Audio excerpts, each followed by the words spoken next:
Alrighty, ladies and gentlemen, welcome to the PC Gaming Show. We are 7 minutes and 30 seconds out before the event begins, and it is all pre-recorded due to the situation going on around the world. They had to, do it all digital as all gaming events are being done. And yeah, I'm a big PC gamer. I figured let's check this event out, see if they announce anything interesting. It is going to be 2 hours long from what I understand, so it's going to be an extensive show. Hopefully they keep it interesting. Hopefully they show some really cool games that are worth getting hyped for. Let me know if the audio is okay. Also, I should... Hold on, let me, let's see, pop out the chat here real quick. Drag it over here. There we go. And also I want browser window over here. Like that, just in case I need to look something up. And yeah, we're set. Yeah, how's everyone doing? Thanks for tuning in. I know this isn't the most popular of gaming events, and these don't tend to be the most exciting of events. The PC Gaming Show tends to be a little more, I think, low-key than the more hyped, PlayStation, Xbox, or Nintendo showcases, but I'm all about that. I'm all about that PC gaming and seeing what games are in store for us. A lot of people seem to think that that Persona will be announced for PC, Persona 4 Golden, and if the rumors are true.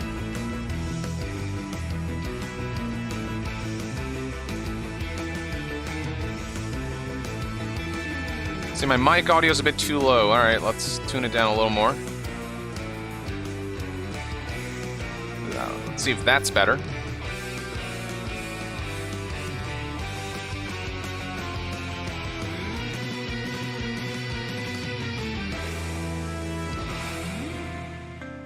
Let's see. Audio. Hold on, whose audio is too loud? Is it the music or is it my audio? Because I'm hearing different kinds of feedback. I want to make sure we get the audio just right before the event begins. Is there audio lag?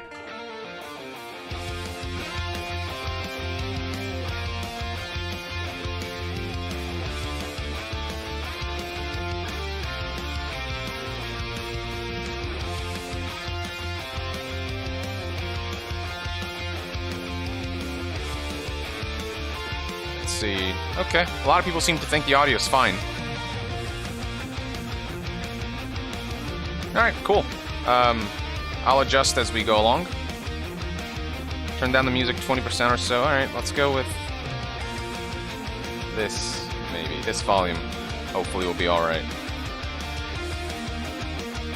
But yeah, the audio here is pretty loud. I surmise that once we get into the show proper, we are going to see less loud audio. But yeah, what are you guys hoping to see here? I think Persona 4 Golden is something a lot of people are hyped for PC. And that's an awesome game. Though I didn't finish it, now that I think about it. I got to like the tail end of the game, and then I think there are aspects of the story that I didn't like towards the end. But I did finish Persona 5, I did finish Persona 3, and Persona 4 Golden is still a very good game. So if they announce that, that'd be pretty cool.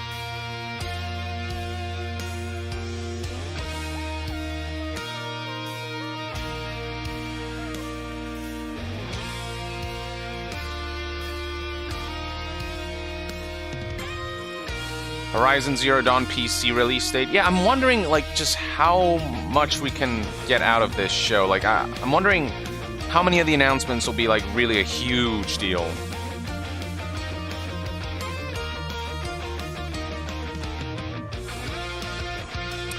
Also, some people are saying there's an audio delay, that my audio is, a little delayed. compared to my cam. Is that true? How does cam look? Is it synced up with audio? Fine.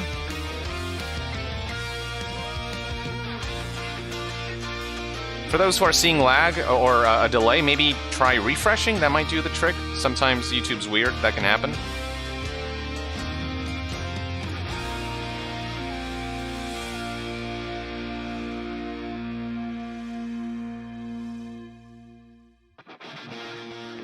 Let's see, Mad Rat, think we'll see a new game launcher for PC? I don't think so. I think, you know, we got Steam and Epic and Origin and, God, Uplay, and it's one after the other. Okay, audio synced up fine. Thanks for the notice.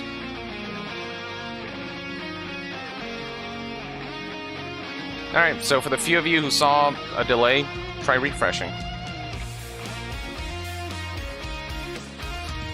Yeah, they're, ooh. This is Toss a Coin to Your Witcher. Like a rendition of that song. Hell yeah. I like this, I like the soundtrack. Some random guy says, Yong, what's happening? The PC Gaming Show. 2-hour-long event where we're gonna see all the big PC gaming announcements.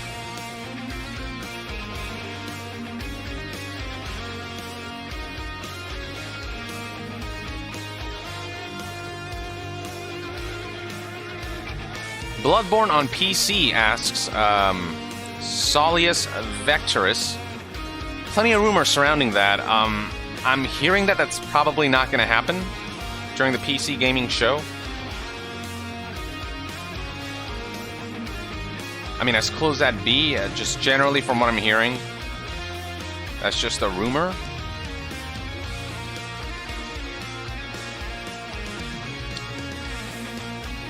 I'll keep my fingers crossed, but I wouldn't get my hopes up for that. Derp says, Crysis Remastered. I heard rumblings about that, actually. That a Crysis Remastered was coming. But I don't know if we'll see it at this event. Tarsidia says, hi all. He's a member of the channel. Hey man, thanks for saying hi. Wait, Persona 4 Golden out now on Steam? Let me look that up. That can't be right. Really?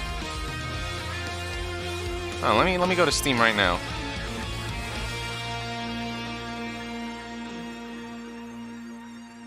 Yeah, a number of people are saying in the chat that P4G is on Steam already. Oh, wow. Cool. And thus begins the PC game show. Yeah, if you haven't checked out Persona 4 Golden, as you guys can see, I'm missing my left eye. if you're into RPGs, JRPGs, a community do it. that I am a part of. You're unique. Do you not like anyone else? Good evening, please. I'm currently in a call with my friend, not responding anymore. He's breathing really hard. You know he just had a seizure. What is happening here? I built an arcade in my basement. This is my home. You're in a whole different world. Who cares what size you are, what gender you are? I'm finding it done gluing all the details on the sword. Fans definitely go crazy when they see this card. It's like one of the most badass things you could drive. What is this a commercial for? That does not look like a good idea, like at all.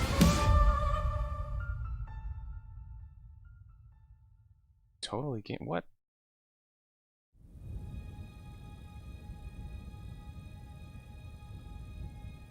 Wow, the quality's awful. Is it 1080? Yes, it is. It's just really compressed because it's being streamed.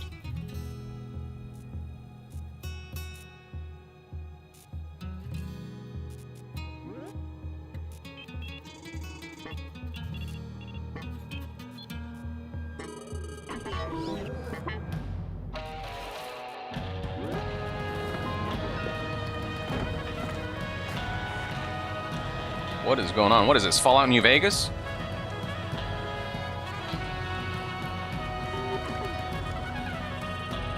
This is a bizarre start.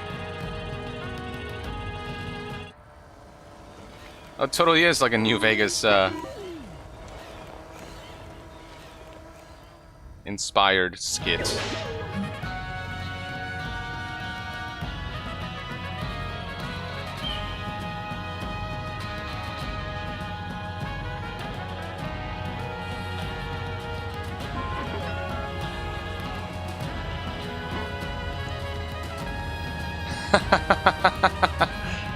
Okay, that's kind of funny. I'll give him that.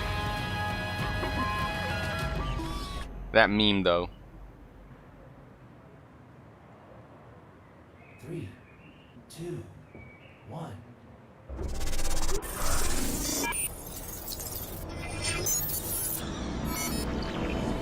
This is the PC Gaming Show. For the next 2 hours, we'll show you new footage and announcements for more than 40 games, including the next game from Dean Hall, the creator of DayZ, the world-exclusive debut of gameplay footage for Evil Genius 2, Ruthless Combat in Mortal Shell, Everspace 2, epic battles in A Total War Saga, Troy, Torchlight 3, what's coming in the next chapter of Elite Dangerous, Mafia, Definitive Edition, a look at New World, that I'm kind of looking forward to. Open world MMO.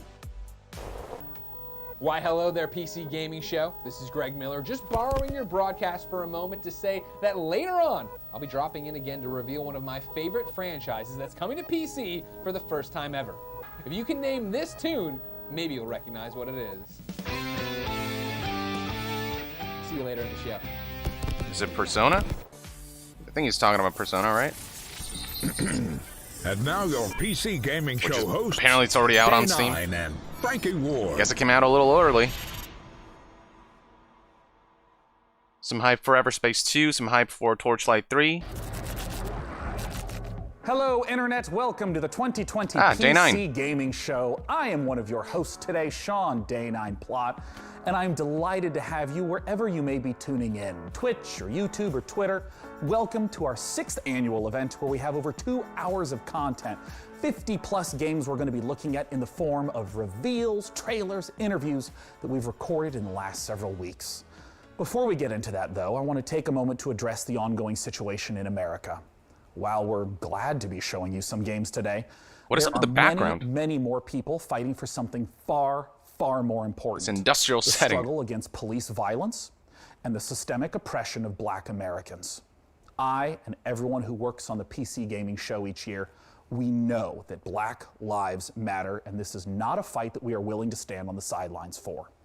So what can we all do?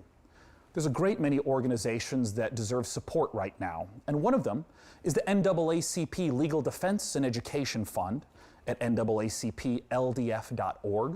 If you want to support this and get some great games in the process, hundreds of developers have joined together at itch.io to create the Bundle for Racial Justice and Equality.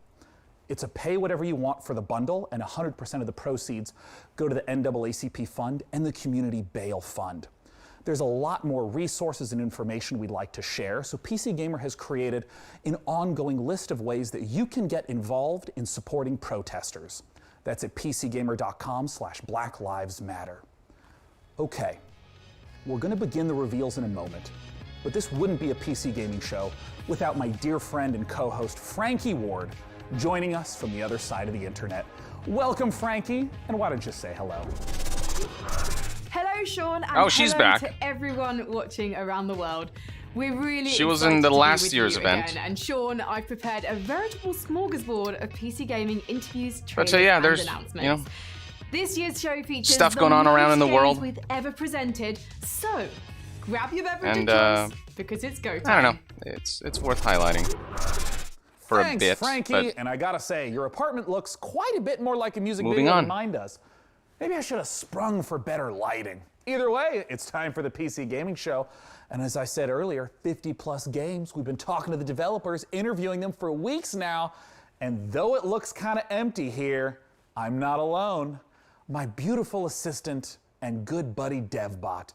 You may have seen him making his way over here. He is awaiting us, so let's go join him and get the show started.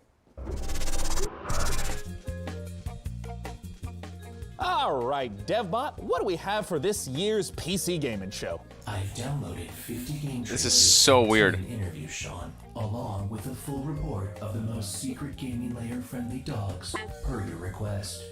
Australian Shepherds rank 4th among all dog breeds. Oh, well, excellent. Well, what should we play first then? Scanning. Processing. My readings indicate that the audience would like to see Vikings. Well, that sounds great. Then let's kick it off with Valheim, a Viking survival game where you'll fight monsters, craft weapons, build and sail ships on an open ocean, all while exploring a procedurally generated landscape. Show me the game, DevBot. Downloading Valheim. I feel like this PC gaming show will not need to be 2 hours, but they kind of dragged it out with all these skits. And it's, I don't know, it feels more cringe than anything. I wish they would just, you know, streamline things and just show us the games and show us the presentations instead of adding, like, these skits and gimmicks throughout the show.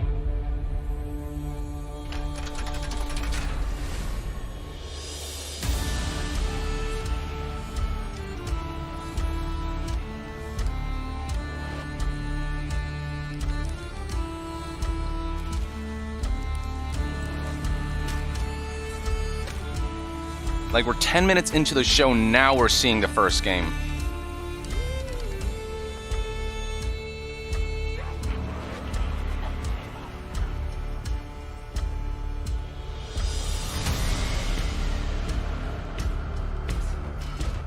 Now, I'm taking a bit of time off to briefly talk about the police brutality and, you know, the racism and all that. Like, that's fine, but, like, everything else is it feels like they're meandering.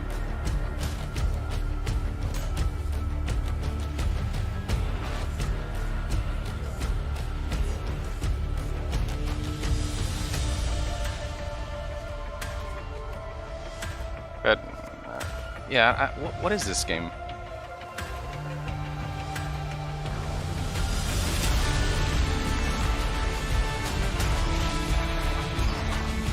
Is this like an indie title, or...?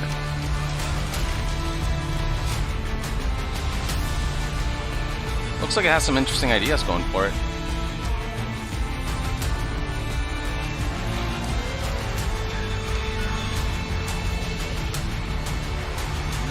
But the polygons look real rough. The next game has been in the works for quite a while and is just about to come out. I've been following it the whole time, and if a game that features farming, creature collection, dance battles, and bears wearing pants sounds like your cup of tea, then it's time to put the kettle on and enjoy some ooblets. Ooblets. Oh boy, ooblets. Oh man. Yeah, so this game got a whole lot of backlash because of the way the devs responded to people's backlash against its Epic Store exclusivity. Like, you know, if an indie game needs to go Epic exclusive, like, if they can, you know, explain why exactly, like, why it's a financially viable and financially necessary thing to do that, and they explain it with respect to a community that, you know, want their game both on PC, on Steam and Epic. Like, if they can explain it properly, then maybe there would be some understanding, but the devs here responded in a very sort of condescending and very holier-than-thou way, and a lot of people got pissed off about that. Sean, I've selected the next game for the PC Gaming Show. Well, great. What do you got, DevBot? The game is Torchlight 3, a cherished action RPG franchise that features a number of original playable classes. DevBot, you wouldn't have chosen this game because in Torchlight 3 you can play as a steam-powered robot, would you? My game selections are entirely objective and determined by an algorithm that shows the audience only what it wants to see. Show me the algorithm, DevBot. The algorithm is proprietary. Okay, well, let's play the Torchlight 3 trailer, and when we're done, I want to talk to one of the Torchlight 3 devs. So much time is being wasted in this presentation.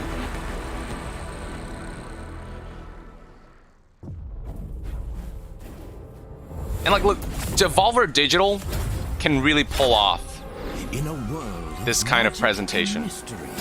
Like, their E3 press conferences are mwah. Will you choose fame?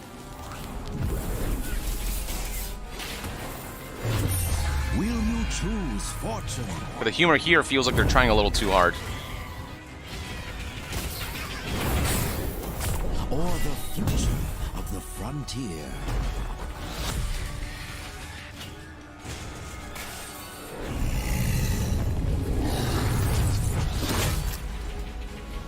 Explore remote, perilous realms. Battle hordes of ancient, powerful enemies. Unite with others to claim your fame and glory. Torchlight 3. Your legend awaits. Oh, DevBot, please connect me with one of those developers. You got it, Sean. Joining me today to talk about Torchlight 3 is Max Schaefer. Max, thanks so much for joining us. Hey, thanks for having me. I'm happy to be here. Now, Max, Torchlight 2's story began with the alchemist from the original Torchlight becoming corrupted and evil. How does Torchlight 3's story tie into the first two? Well, we're in the same world, obviously. We're about a century later now, though, and the Empire century? Wow. Yes, the Empire is in decline, and they've gotten a little lazy, a little comfortable, and a new threat looms on the horizon. So once again, the adventurers I've never played Torchlight, though. The Netherim and all the evil but a lot of people seem pretty excited for it. In terms of the scope and scale of Torchlight 3, might have to check out Torchlight 2. How does it compare to the previous editions? Well, we've expanded quite a bit. Now, first, anyone who's played Torchlight 1 and Torchlight 2 will be comfortable with the mechanics and how to play it and all. But we've expanded and let players make their own mark in the world itself. Like, you get a customized fort that you can decorate, that you can build things in. You can do things that benefit your whole account, and you can put things in there that are useful to other players. And other players will see your fort randomly out in the world. I want to ask a little bit about the classes, because if you're an action RPG player, you may recognize something like a knight or a mage. But in Torchlight 3, we got the steam-powered robots. We have the rail master that can summon trains. Talk to me about not just what some of the classes that players can expect are, but how you even come up with this glorious stuff. Well, I think that you know, we've always wanted to avoid going like right down Main Street with our character classes and try to do something interesting. But at the same time, we wanted you to be able to look at them and get a sense and get a kind of an intuitive sense of what they do. A lot of people seem to really enjoy Torchlight. We've applied that here. We've got some really a lot of people recommending it. Like you said, the some saying it's boring, but plenty of others saying it's worthwhile. And I'll check it out. It summons trains, but we've I like also action got some RPGs. other cool classes too: a sharpshooter and a dusk mage. And you know, honestly, they all have new twists, and they're all pretty fun to play. In terms of the game world itself, how like specifically do the forts get integrated? Like, what does it mean to stumble across someone else's fort as you're going through the world? Well, between our gameplay levels, we have passages, and when you enter the passage, there will often be a waypoint there, but there will also be someone else's fort. So you will see some random person from the world's fort, and they will in turn see occasionally randomly your own fort. And it's definitely worth exploring their fort, because you can not only use things like the luck tree, but you can use their enchanting table and whatever recipes they've unlocked to enchant your own items. So it's really worthwhile for you to go check them out. Now, pets were a big part of the earlier Torchlight games. What type of pet-based entertainment can we expect? We have expanded upon the pet system. It does all the things you want. It fights alongside you. It goes and takes your items back to town to sell. But we've introduced kind of a collection mechanic. So you can find pets out in the wild by defeating bosses and make a whole stable of pets that you, of course, keep in your fort.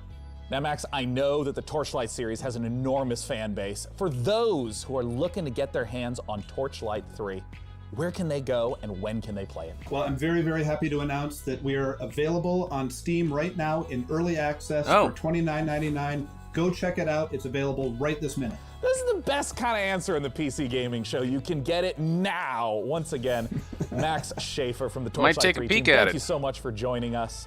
Kari says Torchlight is not as fast-paced as Diablo 3, but still an okay time spent. All right, cool. Torchlight 3.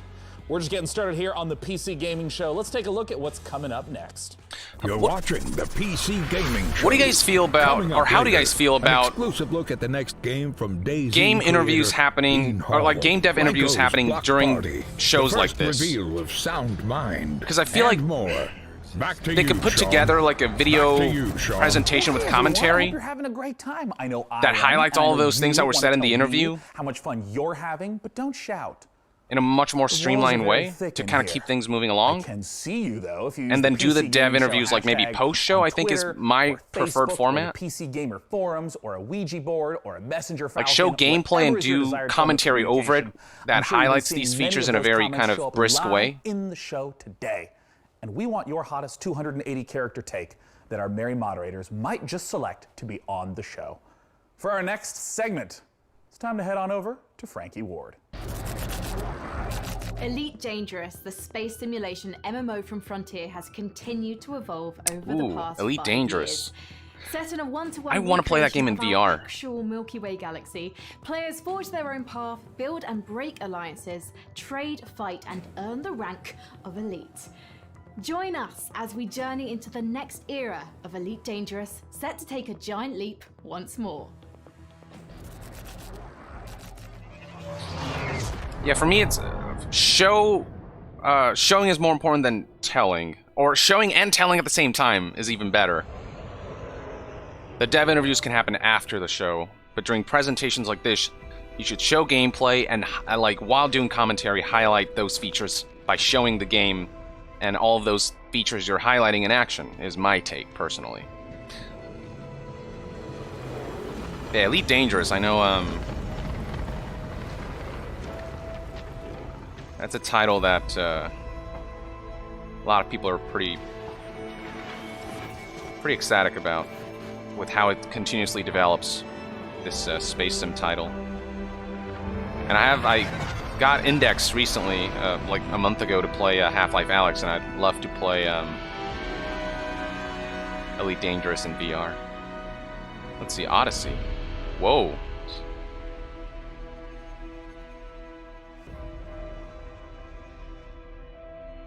So this is kind of on joining me to talk about boots on the ground adventure Elite Dangerous is Piers type Jackson of update from Frontier Developments. Thanks so much for joining us, Piers. Oh, you're welcome. It's good to be here. Now, I have a lot of questions about the trailer we just saw, but I'm wondering if you can contextualize a little bit for those who haven't played Elite Dangerous. What is it? So I think the best way of explaining what Elite Dangerous is to understand how big it is. We have created a title that's the most complete, authentic space simulation of any game out there, and it's just vast. It's the whole galaxy. You can explore it. You can take your own path. You can be a pilot, a trader, a bounty hunter. You can do what you want. You can go where you want, and you can do your own thing. And it's that sort of freedom and the ability for people to tell their own reading that Persona 4 Golden on Steam has de novo. Now, in all the streams that I've been following for Elite Dangerous, there's a lot of gameplay that happens in ships. There's a lot of focus on the economy and trading. In this trailer, though, we saw feet on the ground, which immediately makes me ask, what is it that we should expect? What should we glean from the trailer? Oh, I think you've hit the nail on the head. Ultimately, the big new feature that we're looking to release here is the fact that you can now, for the very first time, set foot on our planets. That's cool. We've created the last edition, really, in terms of going from space all the way down to the planet's surface. So now you can set foot, you can explore, you can interact with the environment. And we've taken the mission-based gameplay and the idea of forging your own path and creating your own experience that the space game has, and we've transposed that right down onto the planet. For the first time, you'll be able to access a whole pile of new planets, all ones with tenuous atmospheres, and obviously you're going to be able to play this in multiplayer, so you'll be able to join up with your friends.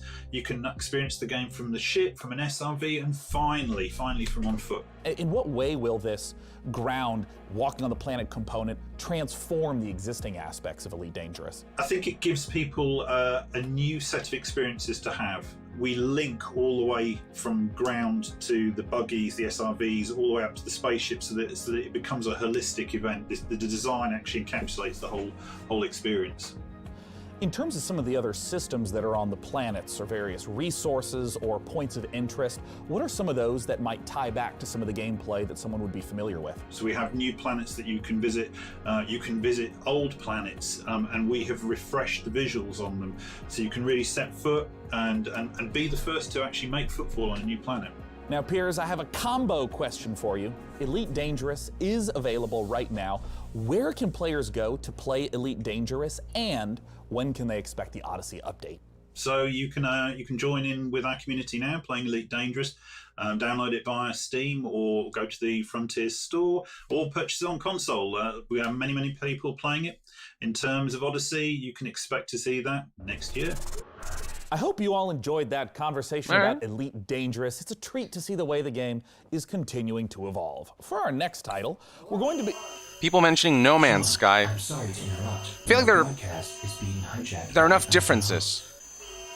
Where Elite Dangerous is more realistic. No Man's Sky is a bit more stylized. PC gamers, it's me, Greg Miller. Maybe you saw me host the Elite Dangerous is more simulation-based. Yeah, I did watch. No Man's Sky is, I think, maybe a little more arcadey. The PC Gaming Show back to its usual host in a moment, but I couldn't let anyone else announce this next trailer, which is a game near and dear to my heart. Let's take a look. Persona, there it is. Every day's great at your Juness. Persona 4 fans will know what I'm talking about. Ah, the music.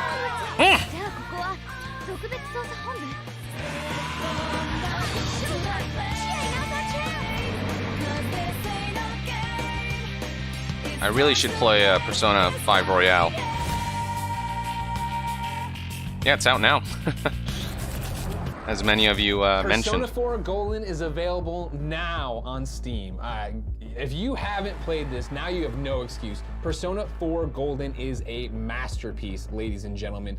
The story, the action, the characters, this is something you have to go get right now. It's been awesome to see Atlas Games make their way onto the PC. I'm glad this one is finally here. It really is fantastic. I better hand the show back over to Sean before he gets mad at me. See you later, PC gamers.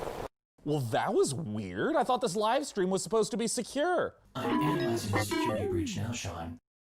I'm not sure what could have happened. Oh boy. Well, all right then. While we get this sorted out, let's head on over to Frankie. Our next trailer reveals an all-new psychological horror game coming to PC, PlayStation 5 and Xbox Series X early next year. In-Sound Mind will challenge your expectations as it ushers you through the deepest corners of your psyche. It sounds like every night before I go to sleep, honestly. The game also features a chilling original soundtrack by The Living Tombstone. You should get that checked out. Courtesy of indie outfit We Create Stuff and publisher Modus That's not normal. Games, let's take a look at In-Sound Mind. World exclusive.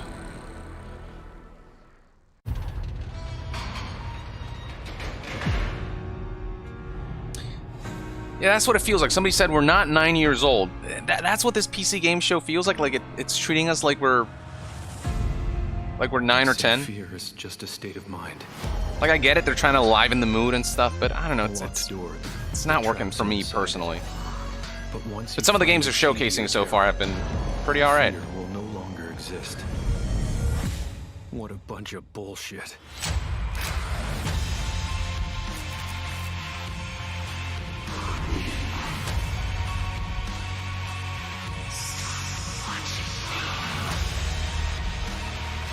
A lot of horror games being emphasized. We saw like a number of horror games in the PlayStation 5 event.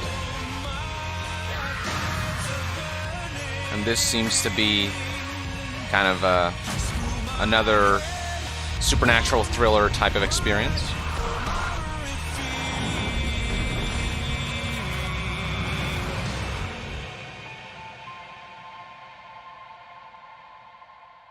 Yeah, like the PlayStation 5 event kept things moving. I'm Ido, producer at We Create Stuff. Hey, I'm Gen, creative director. Hey, Tombstone here. We're the developers who brought you Nightmare House 2, and now we're back. We've partnered with Modus Games and The Living Tombstone, and we're working on a new indie horror game. in sound mind. Demo is now out on Steam. Let us know what you think. Thanks. Thank you. Oh, wow. So hey, DevBot, how did you get here today anyway? A lot of games just coming out today. Sean, my sleep state was interrupted when I realized I was late to this year's PC gaming show. So naturally, I panicked. I had to improvise about how to reach our undisclosed broadcasting location before you began the show. I tried some back roads in the desert. I am not an all-terrain vehicle, it was discovered. Like, to me, this is a little obnoxious. Like, this is not what I'm here to see.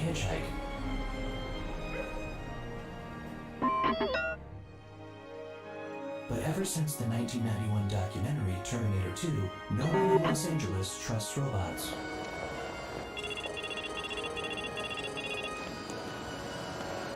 At that point, I was already right outside our secret location.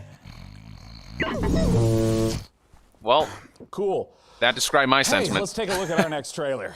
As far as the skits go. I feel like this show could be an hour and a half. An hour even, rather than 2 hours. If they like found a way to just trim things and keep the pacing moving.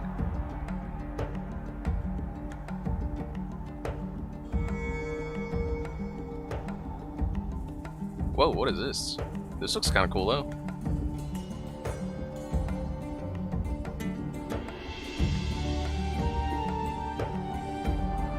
You like build your own flying fortress?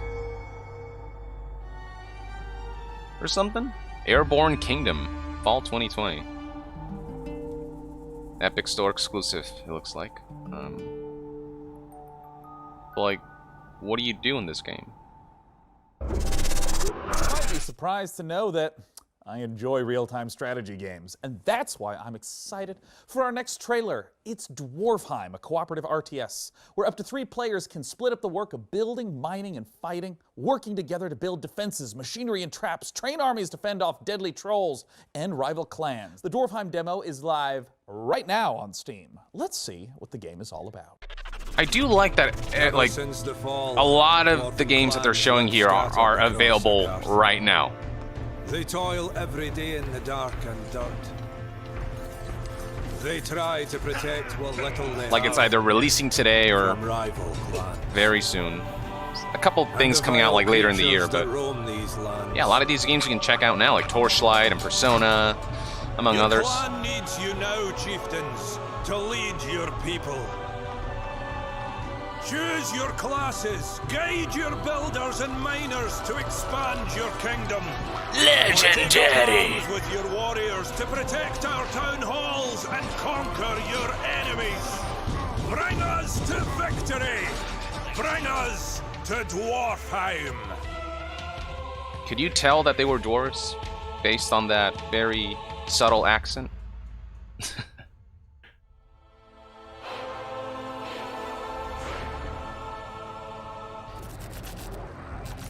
Thanks, Sean. And now let's take a look at the lineup of games and game updates coming from indie publisher New Blood Interactive.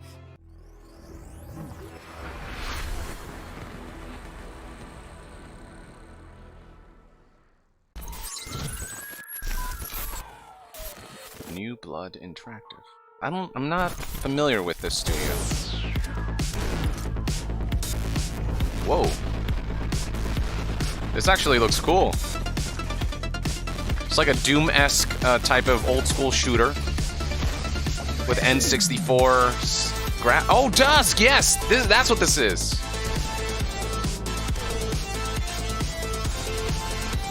Yeah, I've heard about this game.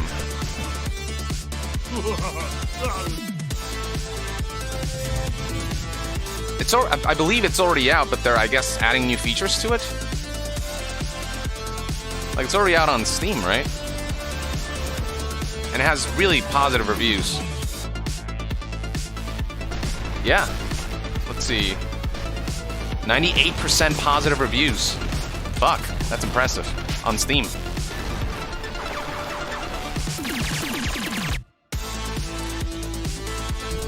Yeah, this is kind of like one of those intentional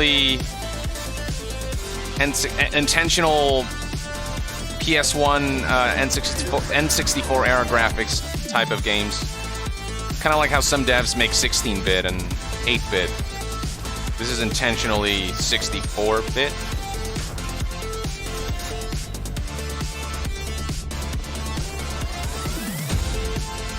Yeah, no, from everyone I've heard who's checked this game out, they've had nothing but great things to say. Just old school inspired Doom-esque shooter. If you like Doom, you're gonna really like this game.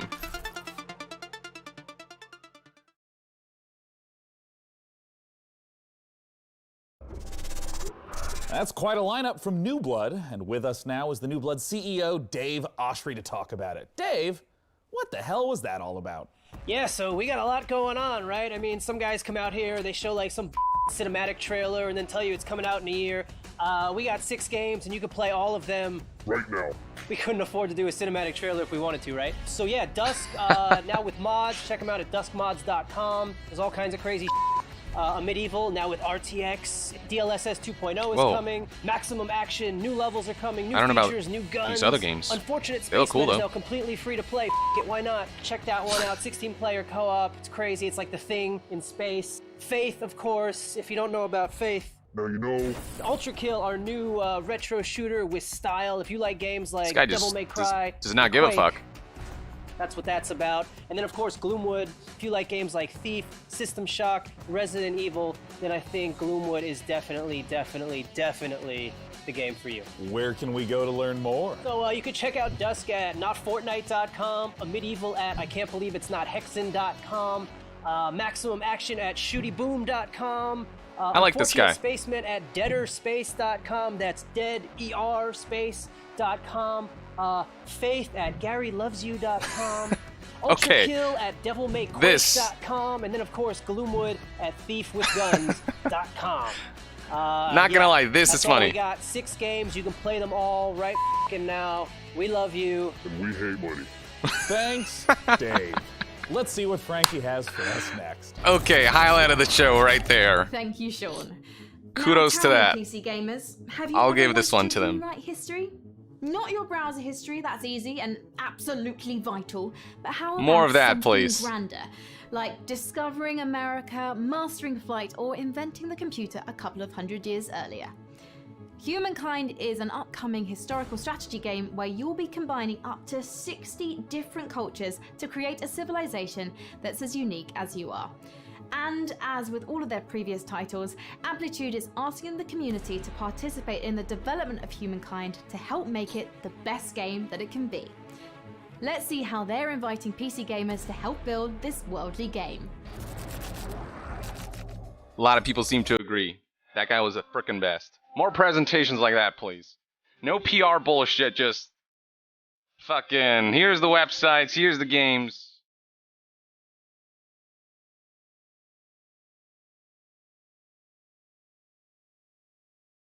Can't afford cinematics. But also I'm not a fan of cinematics, so maybe it's a good thing they can't afford it.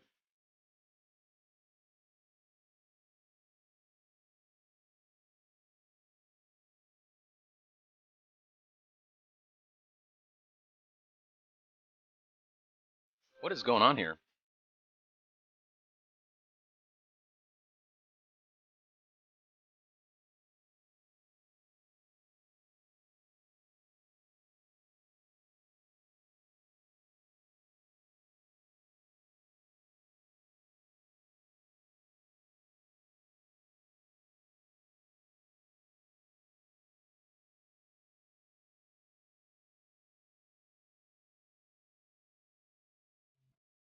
Okay. That's kind of interesting, I guess? Sega. Well, you heard the trailer. You need to go to opendev.gamestogether.com so you can be one of the very first humans to get your hands on Websites are legit, people confirm. Amplitude Studios' upcoming historical Would expect strategy nothing game. less. And now for something a little different. Why don't you join me in my chambers? Come on. Come on. Of all the subcultures and communities that make up PC gaming, modders have arguably had the biggest impact. My next guest is Dean Hall, a designer who started out as a modder and eventually helped lay the foundation for two of the most popular genres on PC, survival and battle royale. Let's take a look at the next game from Rocketworks revealed here on the PC Gaming Show. It's Icarus. Icarus. I don't know this developer either. World exclusive.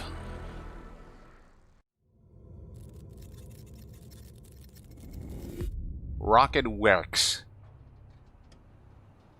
Works.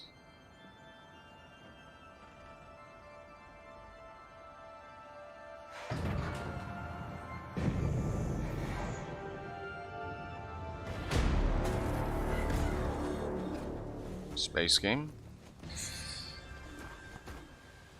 Or not? No, it's a survival type of game.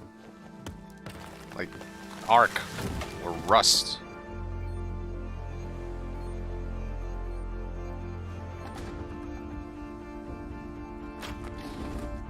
Yeah, it's straight up Ark or Rust, but spaceman. And with a bit of, like, I guess, Fallout Settlement inspiration. This could be kind of interesting.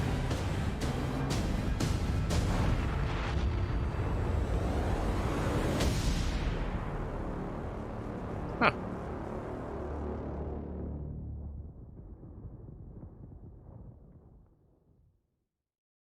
All right. Joining me to talk about Icarus is Dean Hall. Dean, thanks Personally, for don't play us. too much of these types of games.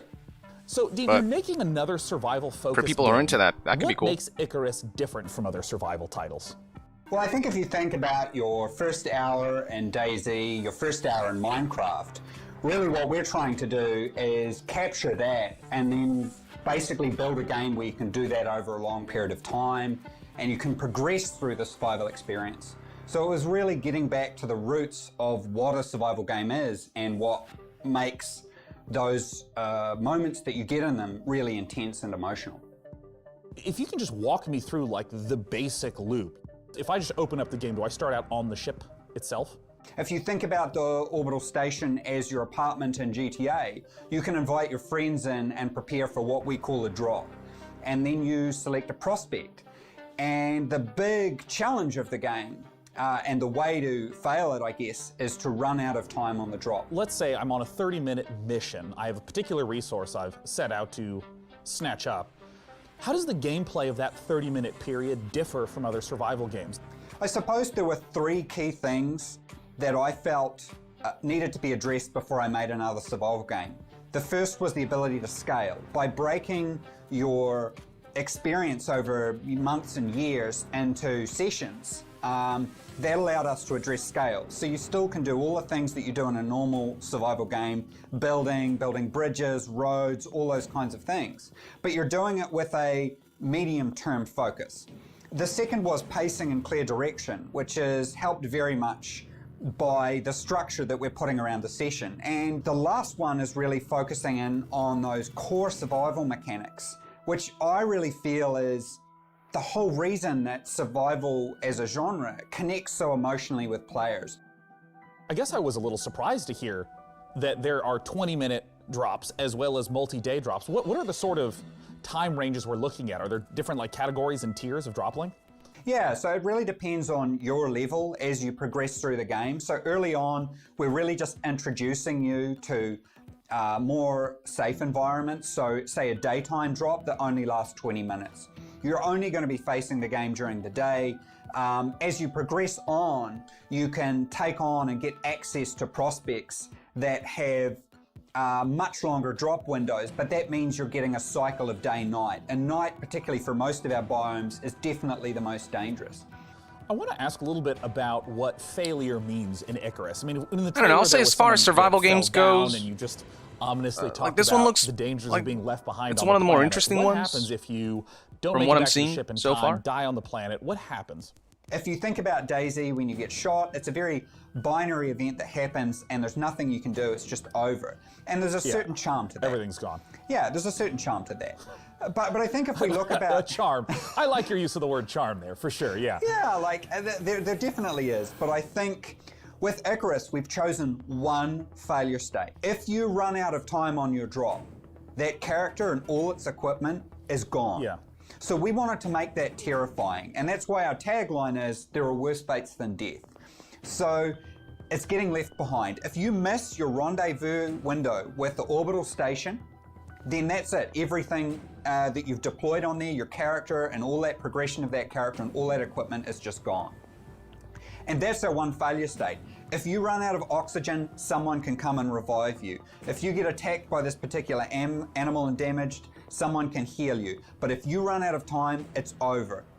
I'm curious, I mean, there's so many elements. There's so much ambition. I know there's a lot of PC gamers that maybe feel like you abandoned DayZ, other projects. What do you have to reassure those people that you're committed to Icarus?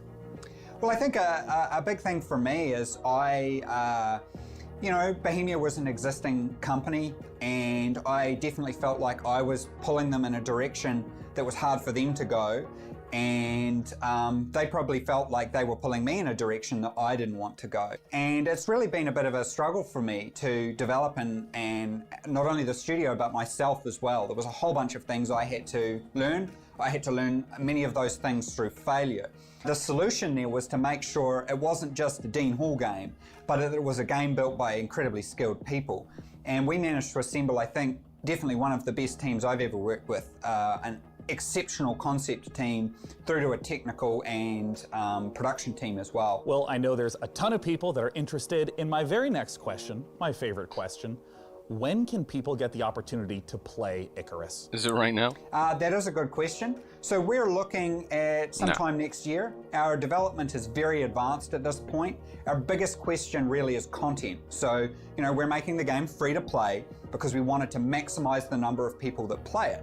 And we're acutely aware a number of our former staff are ex-Grinding Gear Games who made Path of Exile. What's the monetization like? In the free-to-play area. So we're very cognizant of how much content we need to provide gamers.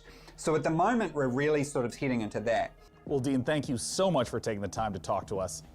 Awesome. We really appreciate it. It's free-to-play doesn't mean once again, that was Dean the monetization Hall won't be shit. Works for the upcoming survival game. Some devs get the balance right, others not so much. Let's head to Frankie. When you're an evil supervillain, it's important to have your own sense of style. What? Evil Cat Psychics are so 2019. Evil Genius 2 asks players the question, how would you design a supervillain fortress? Would you build a pool filled with laser sharks, or would you just give all the home appliances RGB lighting? Here's the world-exclusive first gameplay footage of Evil Genius 2, World Domination. That creature is kind of adorable, but also why?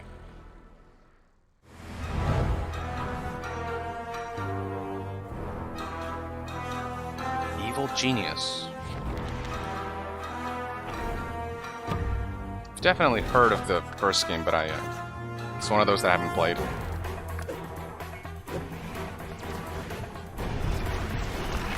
Whoa.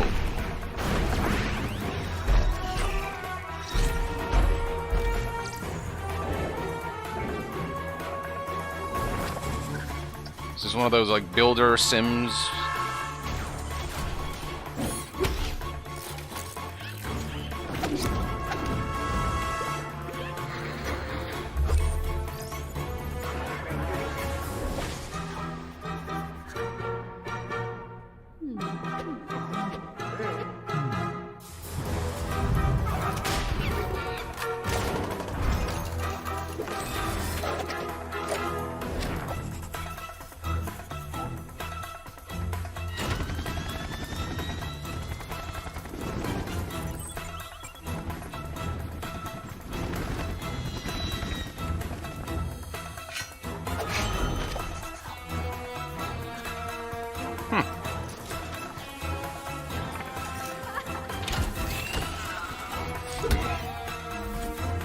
This looks alright.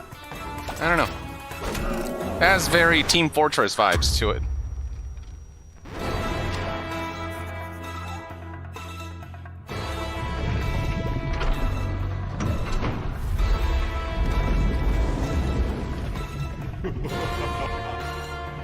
guess this is like Sim City, but simulating an evil villain instead of building a city. Okay. We are about to see the first official gameplay footage for Godfall on PC. Counterplay Games is going to give us a guided tour of the battle for Aperion, and keen observers will notice that this is running in Unreal Engine 5. That's why those shiny sets of armor look oh so gorgeous. You can go on over to the Epic Games Store and wishlist it now, or get more information on Godfall. Pop music, like there was in the PS5 reveal event. Let's take a look. When they showed the trailer for Godfall.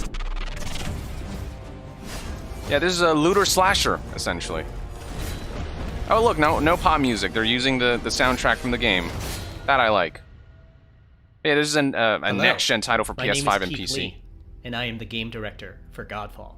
On behalf of Counterplay Games, we are very excited to share gameplay with you today, and to offer you a glimpse into the mystical world of Godfall. Please enjoy. Godfall is still in development, so some things will change and improve in the final product, including visuals and performance. Godfall is set in a brand new high fantasy universe filled with heroic knights, arcane magic, and forbidden realms.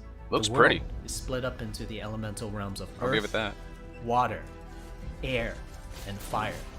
You play a Valorian knight, a godlike warrior able to equip valor plates. But everything legendary changed armor sets when that the Fire transform Nation you attacked. into unstoppable masters of melee combat.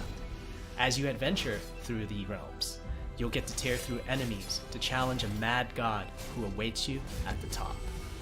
Throughout your journey, you'll find ancient valor plates lost in time, each with their own characteristics and long history. Now let's talk about gameplay in Godfall. First, our team wanted to do something different. We wanted to combine action RPG loot progression with third-person melee combat to create what we think is a whole new genre, the looter slasher. Our game is therefore one part gear-driven and one part player skill-driven. In other words, not only do we want you to find some exquisite Captain America moveset right there. traits, but we also want you to have that feeling of accomplishment for mastering the wide set of combat mechanics available to you in Godfall. Don't say feeling of accomplishment. What you're looking at now is a mid-boss fight, a tougher that term challenge has been which we'll stigmatized have by to EA. do another day. Please check out the Godfall channels on Twitter, Facebook, and YouTube. Thank you so much for taking a look at Godfall, and we'll be showing you more soon. See, I got so much information out of this style of gameplay showcase and commentary. This is what they should do more of. Instead of like doing dev interviews during the show. Like that style of presentation is what I enjoy most. So I'll give them kudos to that. Like glorious enemy dismemberment. From Bounding Box Software and Humble Publishing, this is Proteus.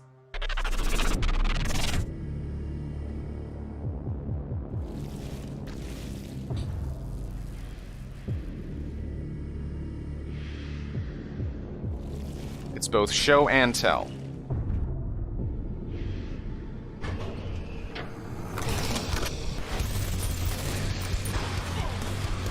Wow, another Doom-inspired shooter. This looks pretty cool. I love the art style. Like it's got this like pseudo sprite look to it. Very kind of modernized, old school shooter graphics. This is dope, actually. It's got that pixelated kind of visual aesthetic that gives it that old school look, but with modern kind of graphical effects. But yeah, a lot of Doom-inspired games lately. What is this? Some kind of card game?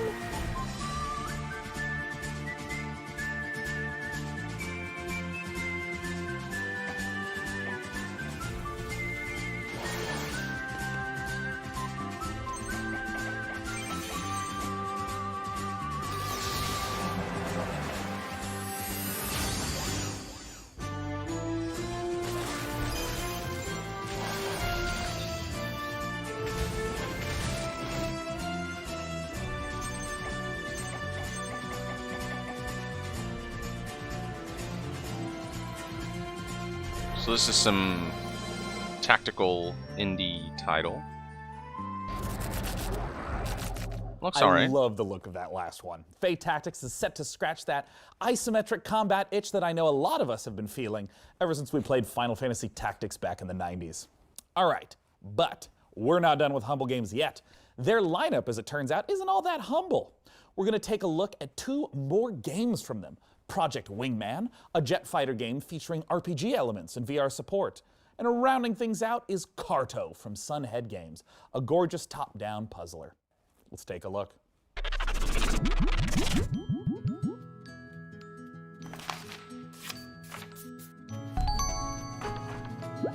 I always appreciate indie showcases.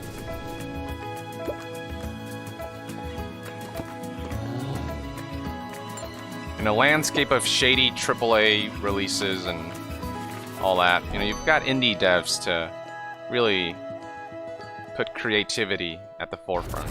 And stuff like this, you know, looks simple, you know, it's not AAA and grand, I suppose, but it's, I don't know, it's a nice break from everything else. And you never know when an indie dev can get big and really make incredible games that continue to focus on creativity instead of turning into like an EA. And so, you know, it's always important to support indie devs, in my opinion. Project Wingman. Good work, Hitman team. Return to base. Looks like a less compelling version of Hey, DevBot. A bunch of other flight sims. What Gordon Freeman's voicemail message sounds like? Sean, that is an intriguing inquiry. Here we go. However, something is wrong. I'm receiving an external transmission. Why does this keep happening, DevBot? What's with the security? Have you upgraded to Service Pack 2 yet? The transmission is coming from a powerful space satellite. Greetings, PC Gaming Show. It is I, your supreme leader, Kane.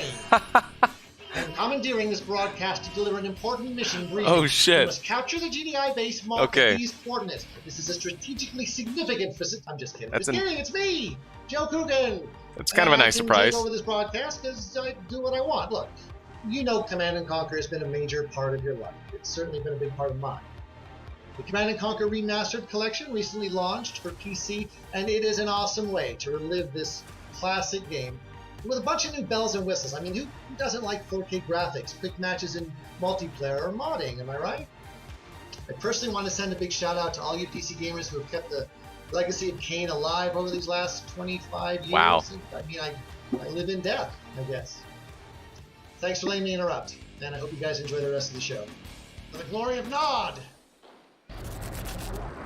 That was a neat little appearance. PC gamers, do you have any rare action figures? Perhaps you're one of the lucky owners of an out-of-print collectible, something you'd never trade away in a million years. Our next game is a celebration of toys and art. On its surface, a game about collecting, customizing, and trading, but it's also a highly social playground for creativity, one where you can make your own levels and gather with your friends to hang out, play mini-games, and create together. This is Blancos Block Party.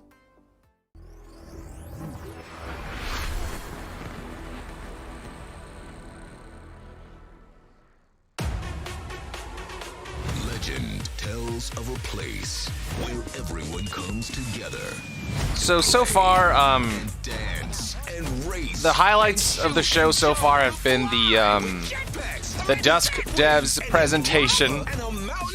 That was pretty epic, and Kane's appearance is a nice little thing they added, and Godfall could be interesting. It was like a next-gen game showcase.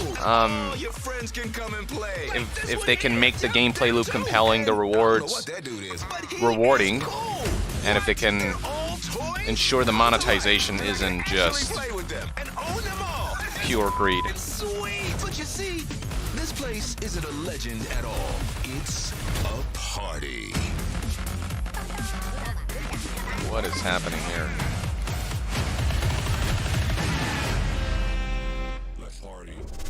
Here to bring us the inside look at Blancos Block Party is Jamie Jackson from Mythical. Jamie, thanks so much for joining us today. Hey man, thanks for having me.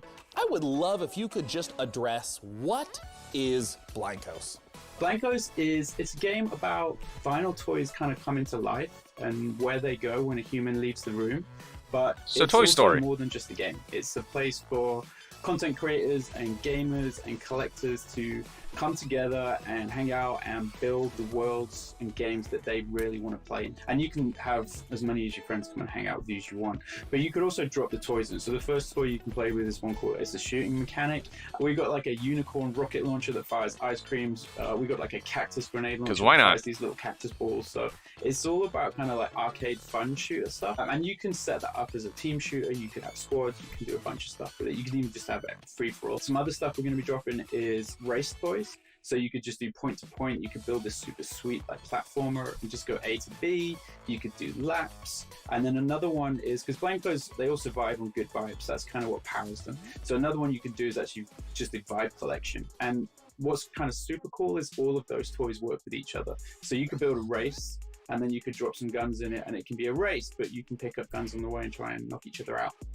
So you have these huge flexible tools, this community focus. We've also seen in games like Fortnite, these in-game events. Are these kinds of things that you think will show up in Blancos as well?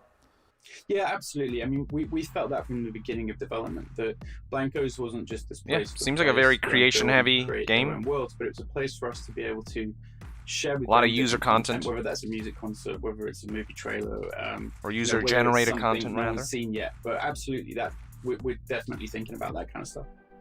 Well, talk to me about the number of different designs. Like, where are these designs coming from? How many are there? We're not talking about numbers in season 1 just yet, but we are talking about the artists. So we're really stoked we've been able to work with some of my favorites that I've been buying the vinyl toys of over the years. So John Paul Kaiser is a great artist from the UK. I ended up buying some of his toys in New York about 6 years ago, and now we get to work together and bring his toys to life in the game, which has been great fun. James Groman, who I think just kind of really epitomizes vinyl toy design, just those clean vector-based lines. And one of my personal favorites is Pete Fowler, who for me was kind of one of the grandfathers of vinyl toy design. I know people are going to want more information. They're going to want to know when they can play Blancos, when they can see more. Where do they go for that? If you want to keep just up to date with things, go and check out blancos.com. You can register there right now, so you can secure your account name and get ready for launch. We're going to be launching end of the year, so I do hope they have a major we're also going to be starting to look for our beta showcase as well. So for the grand finale. You know, might be able to get you in that. I hope they have a Jamie big closer to from really Thank you end things so on a much for high note. joining us today. Thanks for having me, guys. Once again, the name of the game is Like a big Blancos surprise or Block something. Party. Let's take a look at what's coming up next at this year's PC No, Gaming. that could also be You're pretty watching the interesting and PC fun. Gaming Show, With presented user-generated by PC content Gamer. kind of bolstering Stay tuned the for more game's trailers, lifespan announcements, and footage. the Coming level up of later, we celebrate engagement. the 20th anniversary of A Total War. What's next in Escape from Tarkov? The reveal of horror strategy game Rogue Lords, and more. Back to you, Frankie. The PC is the birthplace of space flight action games, and our next project, Everspace 2, expands on that tradition with its gorgeous handcrafted universe. The focus here is on exploration and dogfighting, with alien species standing in the way of outfitting your ship with unique modules, weapons, and devices. And, as we're about to see in this next trailer, combat won't just take place in the cold vacuum of space, but also the atmospheres of planets themselves. Here's Everspace 2. I know plenty of people were hyped about Everspace 2 in the chat prior to the show start, so yeah.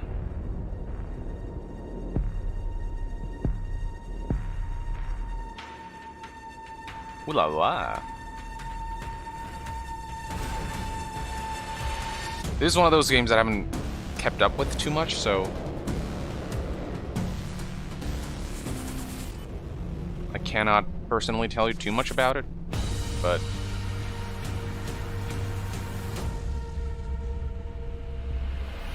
looks neat from what I'm looking at here.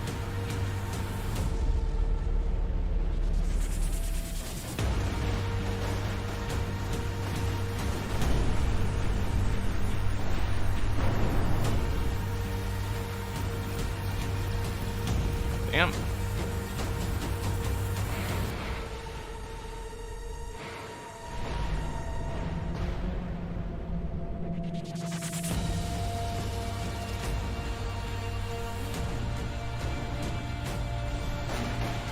love the aesthetic of it.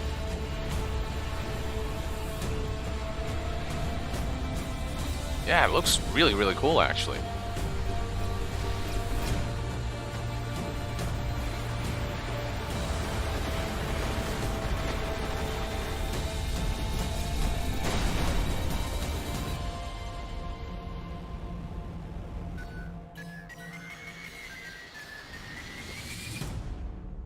Closed alpha starting on Steam June 15th. That's 2 days from now.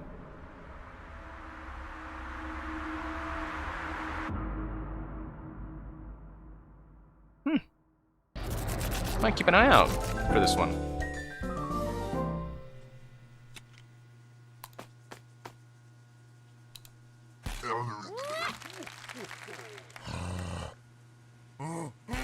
Can't tell if this is a skit or a game.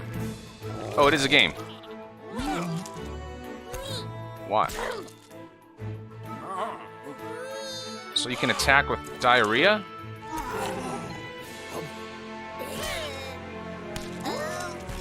What? Nunny. Inculinati? PC gamers, I'm sure you'll Okay, agree. that raised some eyebrows. A horse shows up at your door, and you don't remember ordering a horse. It's probably best to keep the door shut. One of the coolest things about a Total War Saga Troy, the next game from Creative Assembly, is that it will enable players to experience multiple different versions of how the iconic battle went down, including several explanations for what that mythical horse actually was. I'll get the door while you watch the latest trailer.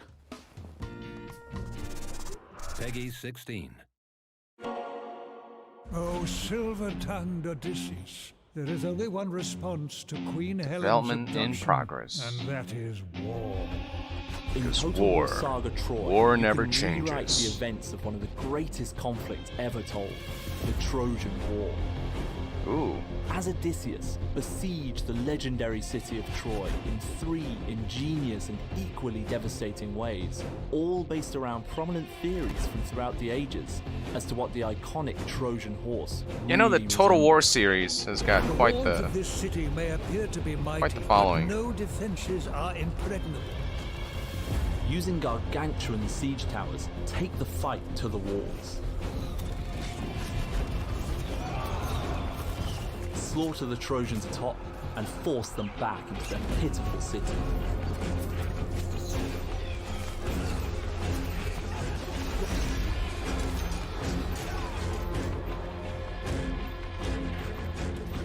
The enemy are unaware of your presence.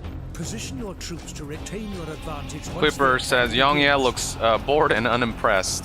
Sneak troops like there's into the city some neat stuff in here, but vast it's just horse-headed vessel.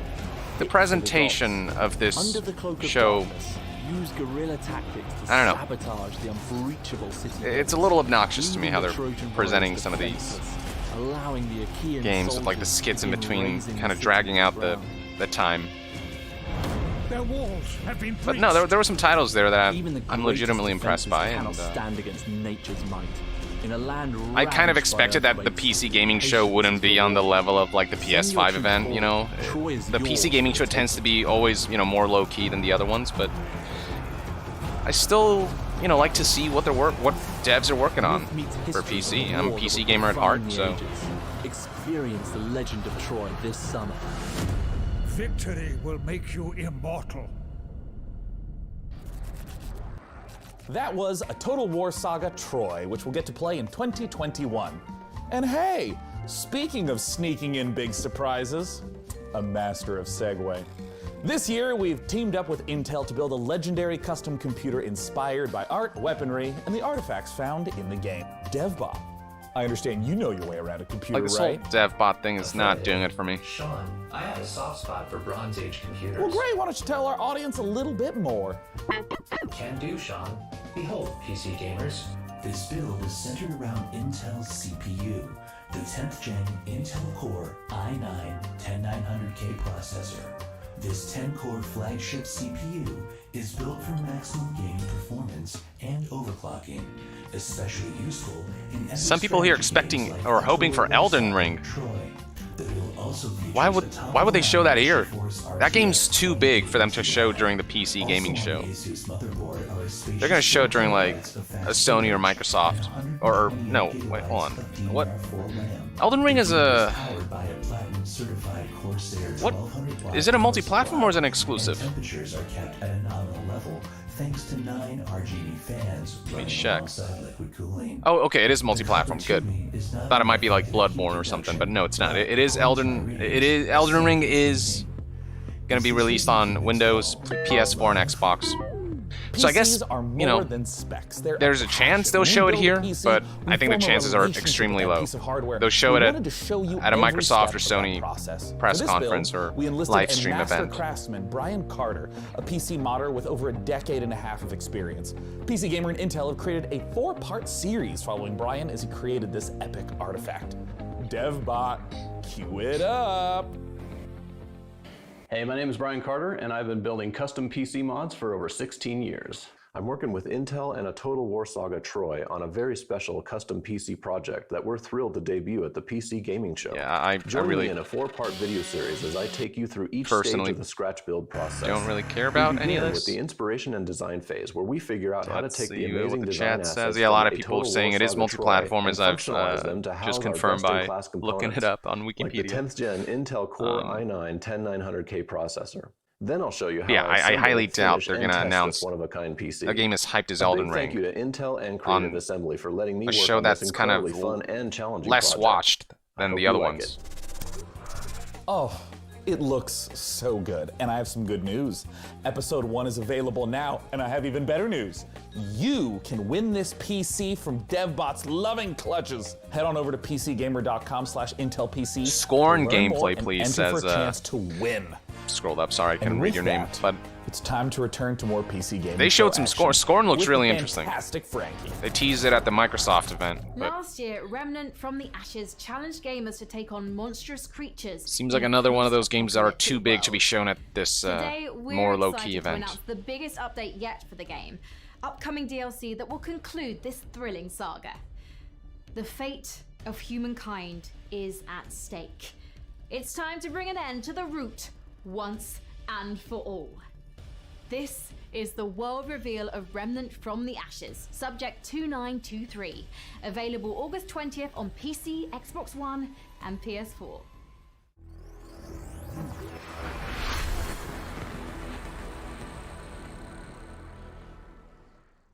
They say hope is what makes us human. Hope also let us think we'd won. But the root have another gate somewhere.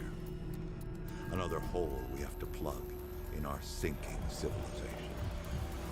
Maybe the root's not the only thing we need to worry about.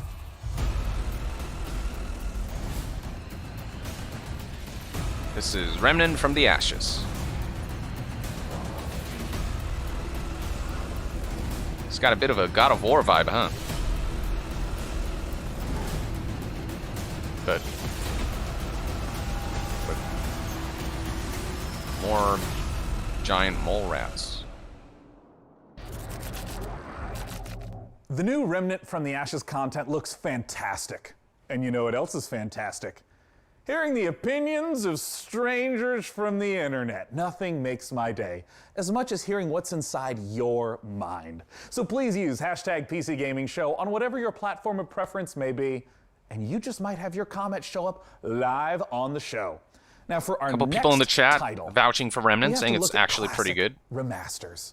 Capcom has been updating the Looks pretty original interesting. Resident Evil games, and in the same vein, 2K is now updating Mafia. The original Mafia trilogy is getting a full definitive edition remaster, with the original game, the 2002 Mafia, getting a full ground-up remake with 4K support. We got a brand new trailer for you, so let's take a look at Lost Heaven 2 decades later. Hey, Tommy. Detective Norman. How long you been in town? 3 years. I have great memories of Mafia 2. They handed you the Morello case. Right out of the gate. That's what the paper says, ain't it? Seeing a Mafia 1 remaster, it's pretty cool. Must be getting pretty cold by now. Or you got something might warm it up? Yeah, I might have something.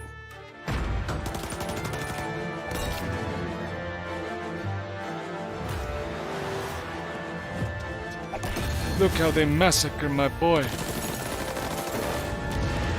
That just came to mind because it's a classic line. What do they call you, son? Thomas. From The Godfather.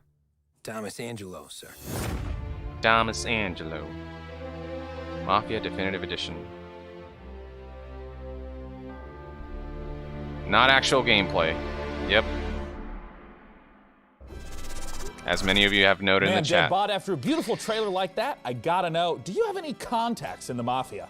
Sean, I think we got like a glimpse or two, like little tidbits of gameplay in the trailer, but however, I can call one of the developers of Mafia Definitive Edition. there were also Fantastic. cinematics Let's ring 'em up, Dev in there Bot. as well. Joining me to talk about Mafia Plenty of cinematics. is the president and CCO of Hangar 13. It is Hayden Blackman. Hayden, thanks so much for joining us today. Thanks for having me. I know they also remastered Mafia 2. So for people who haven't played the original Mafia, which is I a heard it was like 2002 kind of buggy. release, talk to us And not like the about best this. of Mafia, remasters. the Definitive Edition, is a complete ground-up remake of Mafia from 2002, which is a there we go. game that really launched the Mafia franchise. That was in-game footage And in right there. Mafia, you take on the role of Tommy Angelo, who is a cab driver that falls in with the mob during the 1930s, actually during the height of Prohibition, in a city called Lost Heaven, which is loosely based on Chicago. And as a member of the Salieri crime family, he really gets embroiled in a war with the Morello crime family, and we kind of explore that story and Tommy's evolution from cab driver to respected member of the Mafia. I feel like in the last 10 years, we've seen HD editions, remasters that are more graphical updates, but my understanding is that this is far more than just a new coat of paint on a game from 2002. Talk to me about what a remake means. Everything was rebuilt, so Yeah, every it's asset, full remake. every cinematic was reshot, and all the gameplay was completely redone. Now we've kept all the same big beats from the original game. The story is the same for the most part. All the big plot points are there. All the missions are there and represented. But again, everything was completely rebuilt. I'm looking forward to this. From the ground up, in order to kind of meet the expectations of today's gamers and take advantage of today's technology. So this is some in-game The screenshot. location in pretty much every open world game is a central character. In 2002, It does look pretty. we have seen a ton of gameplay changes between then and now, 2020. Can you talk a little bit about some of the ways you've updated the open world setting and maybe some of the new mechanics that players can expect? Soviet Onion So we says do that Epic a number of exclusive. different Boo. ways. Oh, You is it know, Epic one, exclusive? We looked at how populated can we make it, and we took some of the kind of world interactions and some of the things that we did with crowds and non-player characters and other kind of city life from Mafia 3 and put them into Mafia the Definitive Edition. It says it's released exclusively But on we also Steam, looked at, actually. are there ways for us to kind of redesign the In an city article so here. it's more fun to drive around? Do we need to widen the streets? Do we need to make sure that there's not as many I don't know. I wouldn't. 90-degree turns? I'll have to look that up. You can kind of coast around corners, and as we capture the feel of the vehicles, are there things that we want to do to make sure that the roads have grip or they're slick in the rain? And so that I think brought a lot of life to it as well, because most of the way that you engage with the city is through driving. I mean, speaking of rebuilding things from the ground up, I gotta ask you about the cinematics. I mean, they looked gorgeous in the trailer. And I mean, A lot of people noting in the chat they saw the Steam logo there. So, yeah, it's coming out on Steam. For us, it was really, how do we recreate these? Again, taking advantage of some of the cutting edge stuff that we've been doing at Hangar 13. So, we have no exclusivity. Really it's coming out on all platforms. Facial scanning and likeness capture technology, a state-of-the-art mocap That's good. Facility. Thumbs up. So we really wanted to take advantage of that for the Definitive Edition. So we did go in and we rewrote all the cinematics again to add some of that language and add some of that character development and maybe some of that clarity that we were going for without losing the essence of each moment. Well, now it's time for my favorite question. Yeah. When can we play Mafia Definitive Edition, and where can people go right now to learn more? Sure. So we are looking at an August 28th launch date, and we still, have a ways to go, and we're working on that kind of final polish push right now. But I'm really confident, really bullish on that date right now. If you want more information, you can go to mafiagame.com. 2 months from now. After seeing the trailer, I personally am hyped, Hayden. Thank you so much for joining us at this year's PC Gaming Show. Once again, mafiagame.com. I'm actually looking forward to this. I hope they really do the original game justice. Sean, This is also next another up, highlight, It's one of those games that looks so pretty. I just wish they'd show just gameplay, have you know, to like show it to you. straight through Ever gameplay. wondered what Slay the Spire might be like with Tim Burton at the helm? Show like a minute or Well, two even. Roguelord could Doesn't be have the to be like a answer. 10-minute long It's been jointly presentation. developed by Cyanide and Leica Studio and sees you building Like, a do team what from Godfall storybook did. psychos like Dracula, Bloody They showed Mary, gameplay with commentary and over it, Baron Makes all the highlighting more all sense the when you realize features you're being and employed enhancements by the and devil himself. A job that has my name written the all over marquee it. elements. The game is out this October, and we've got a brand new gameplay trailer. Hi everyone, and welcome to this exclusive gameplay reveal of our new title, Roguelords. Development is moving forward, and we are very excited to share some in-game elements and combat mechanics for the very first time. So this is Nightmare Before Roguelords Christmas, is a the RPG. roguelike game where you play as the devil. Oh, You have to cool. build your team with legends of evil and lead them in runs through multiple events and fights. After a terrible defeat years ago, you're finally coming back with your most faithful disciples to wreak havoc and terror in a world unbalanced after your long absence. The combat is turn-based and strategic. You will need to build your set of skills through your run to be prepared for any threat, analyze your enemy's next attacks, and create combos to secure victory. Every skill costs action points. You should think how to make the best of them each turn. When one of your disciples becomes vulnerable, your own health bar is exposed, which is persistent during the entire run. If your health is reduced to 0, your run is finished. In Roguelords, you are the devil, so you don't have to play by the same rules as mortals. When the situation becomes tricky, you can use souls to play with the interface and change an enemy health bar, for example. This is an expensive trick to use, but very powerful and useful. That's kind of in the cool. most difficult fights. Thank you for watching the video. Stay tuned for more info coming soon. PS4, See you next Xbox, time. Steam, Switch. If you're a big fan of roguelikes, looks kind of you know interesting. they're known for two things: procedurally generated worlds and permadeath. That Our mechanic next of game, like Unexplored 2, puts an interesting modifying the twist on UI these using ideas. souls. What if your character's kinda unique. demise changed the game world itself, altering it for all of your future playthroughs?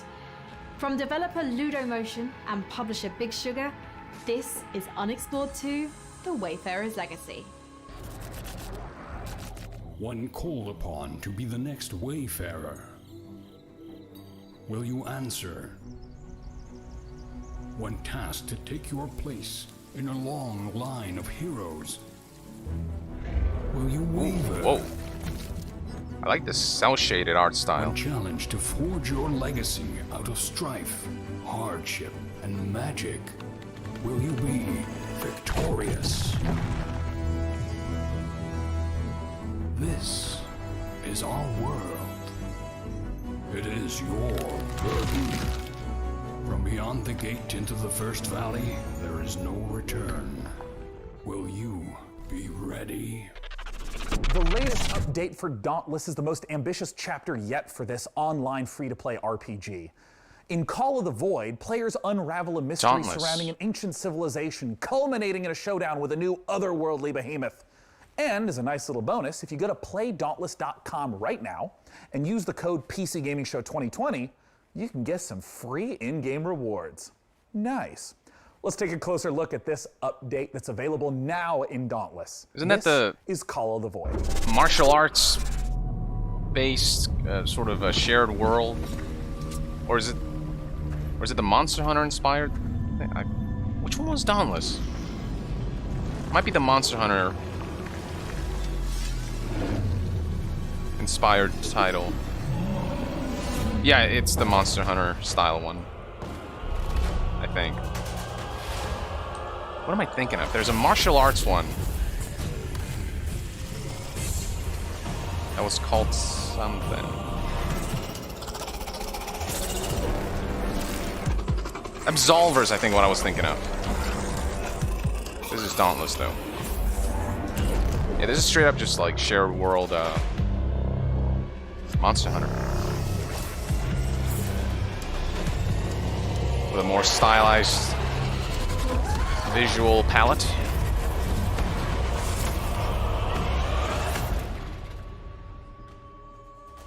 There's still more games to come on the PC Gaming Show.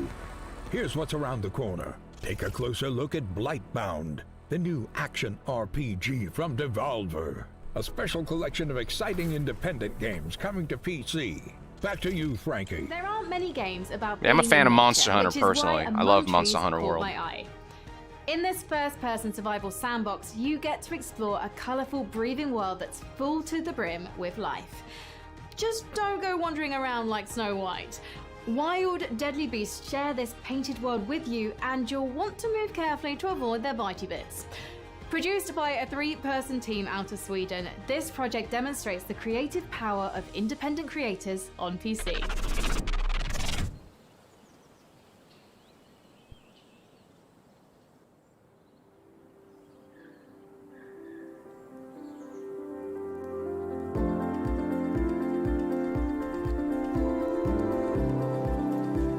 Ooh. Looks gorgeous. Like the lighting and the color palette is pretty mesmerizing. Oh, another survival game slash settlement slash builder game, crafting game.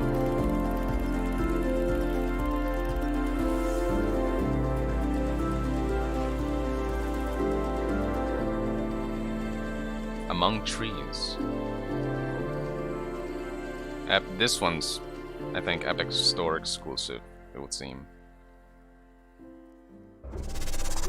Now, if you're like me, you've drunk your fair share of potions in video games over the years. But you've probably never stopped to consider the business side of these magical elixirs. In Potionomics, you're a witch who must save her potion shop from the clutches of greedy loan sharks, bartering and haggling with a slew of demanding customers. Let's take a closer look at this unique fantasy concept. So this is Potion Shop Simulator. Hi. World exclusive.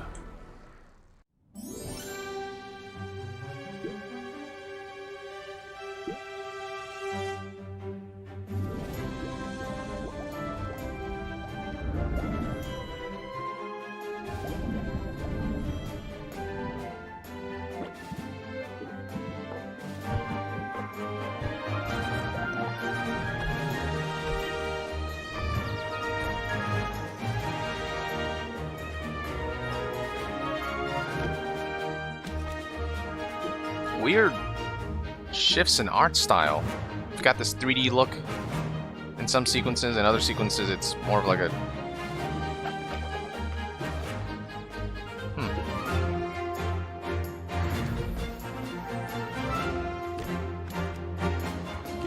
Like in that top-down bird's eye view of the shop, the art style was different. 3D model could use work.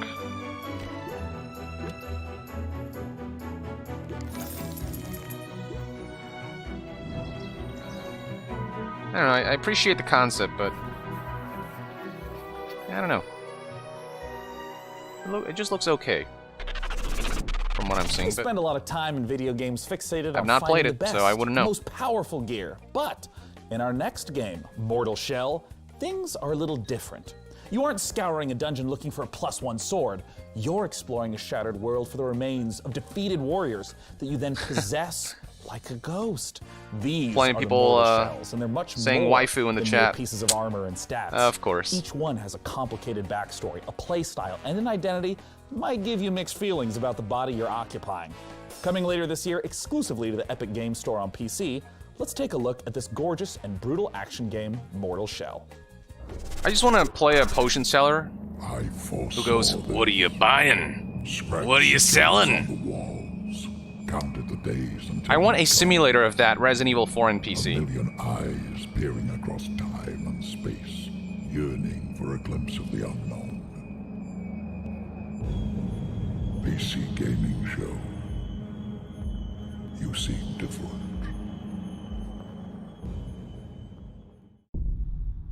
The consecrated fires revealed cinders and shadows. But beneath it all, no monsters. No gods. Only oblivion.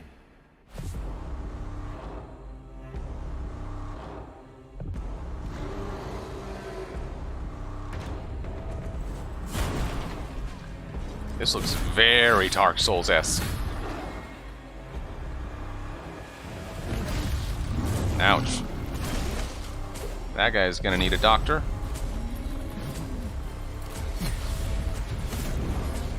Whoa. Some of the powers look pretty cool.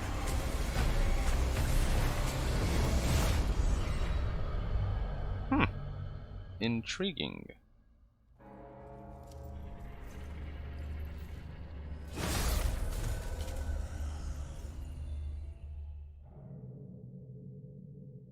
Yep, it's Epic Store exclusive on PC, PlayStation Store, and Xbox One. But wait, there's more. We've gotten the chance to see some of the core gameplay of Mortal Shell, but now not a it's time fan to of talk Epic about exclusivity. Bosses. Was not a fan of it last year. Still not a fan of it. And in our second piece of Mortal Shell footage, we'll see a boss that isn't just a one-and-done threat. Instead, it's a constant adversary throughout the campaign. The Hattern is a mysterious figure who stalks the player throughout Mortal Shell. Yeah, it looks really good though, honestly. Looks like a worthy Souls-like. The clip we're about to watch shows the player's very first duel with the elusive adversary. Let's take a look. Ooh, some actual gameplay. I'll be damned.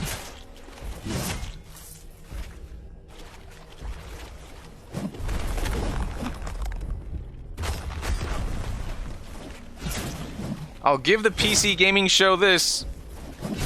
It's showing more gameplay than Xbox did. So, you know, I can appreciate that. Whoa.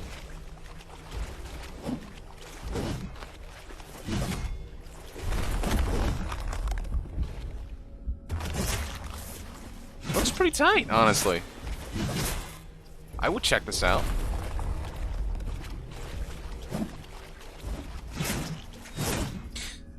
One Souls-like that I'm playing right now is a sort of a sci-fi cyberpunk Souls-like called The Surge 2, which I'm like kind of really enjoying actually. So if you're in the mood for a Souls-like and can't wait for Cyberpunk 2077, maybe check out The Surge 2.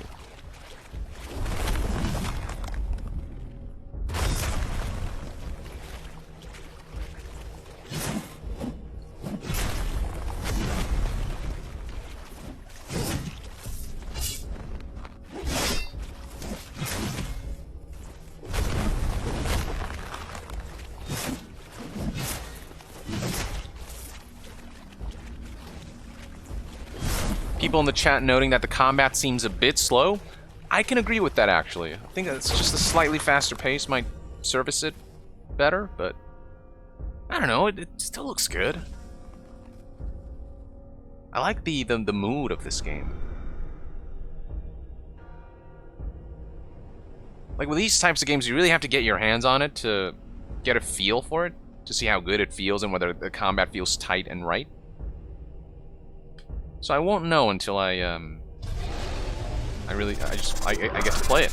Typically on the PC Gaming Show, we don't spend too much time talking about the Nintendo 64. But the beauty of PC gaming is that one way or another, almost all games find their way to us and are often better off for it. After giving Blade Runner and Turok the Remastered treatment, Night Dive Studios is now modernizing Shadow Man, a 1999 cult classic. They're adding in support for 4K and widescreen, plus a whole suite of cut content from this dark action classic. Let's take a closer look. Why is he walking away? It's a green screen, I believe. You're gonna run into the wall, dude.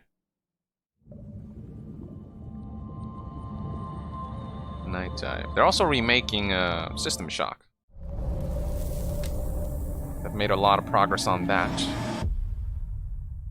And I should really check out the Blade Runner PC game. I never knew there was a Blade Runner PC game until they announced this remaster. This is also a purposefully N64 graphics or PS1 graphics game. Again, kind of like how some devs choose to do like 16 or 8-bit games. This is a 64-bit title. And I honestly, I kind of appreciate it, honestly, that they're kind of going old school with this graphic style. Brings back memories. I don't know. Maybe it's nostalgia speaking. There's something about this graphic style that, if done correctly, can be kind of cool.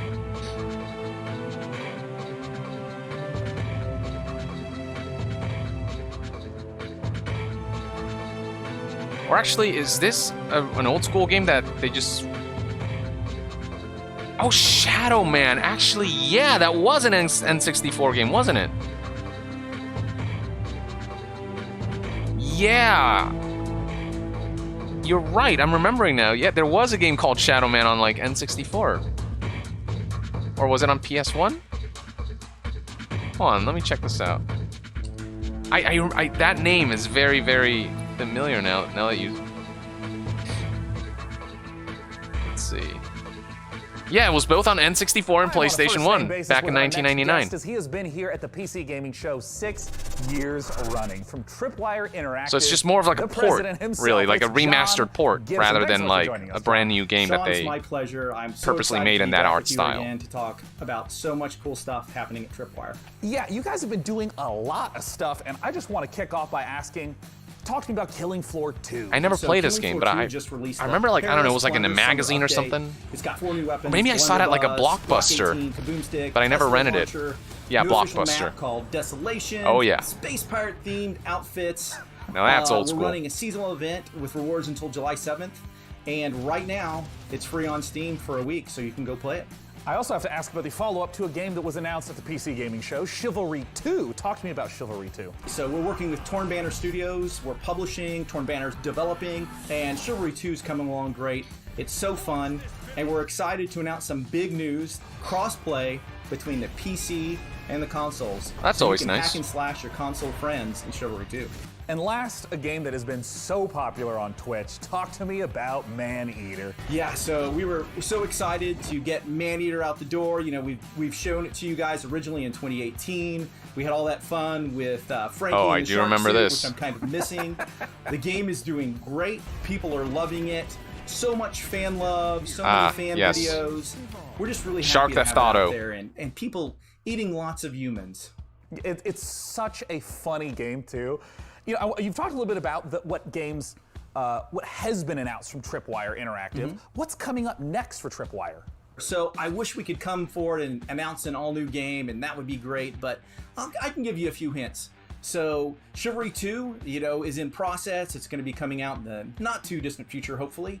Maneater, we're taking the community feedback and we're looking at things that we can add to the game. So you haven't seen the last of Maneater. And Killing Floor 2, you know, the game came out in 2015. So we're really thinking about what's next for the Killing Floor franchise. So stay tuned. Well, if history is any indicator, John, I'm sure I'll see you at next year's PC Gaming Show with those very updates. Thanks so much for joining us. Thank you very much, Sean. Now, at this year's PC Gaming Show, we've already taken a look at some epic Yeah, I think Game Day9 Store did mention that exclusives. Shadow One Man show was in an particular looks very promising. N64/PS1 game But from for a 1999. sense Maybe I of what missed it. else I don't know. is, I let's was take a look at this. looking at the chat, and so I think I missed that part, and I thought it was like a new game. No, it's an old title.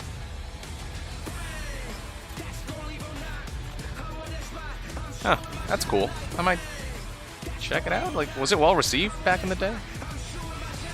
Okay, I'm seeing scores that are like basically it's like a 75 to 80, like C+B type of game. All right.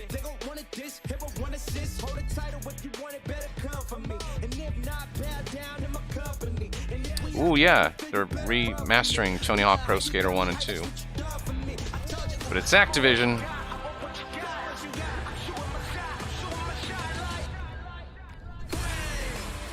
Hope they don't find a way to screw that up somehow.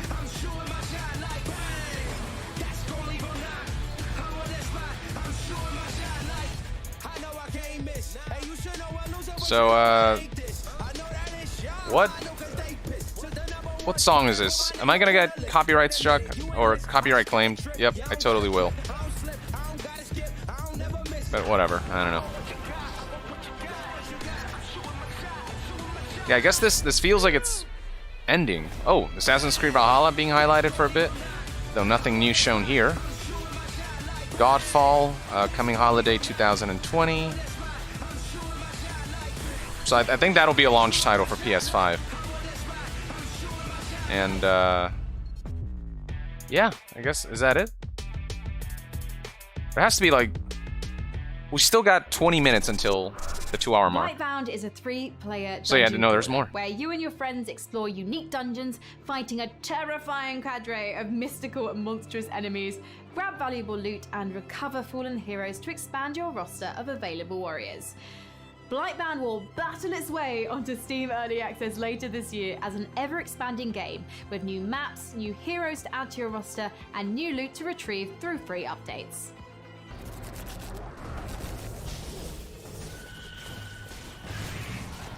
Behold, Blightbound, a cooperative dungeon crawler that tasks 3 heroes to venture down from their mountain refuge to face the abominations of the Blight, a mysterious and corrupting fog that enshrouds the land.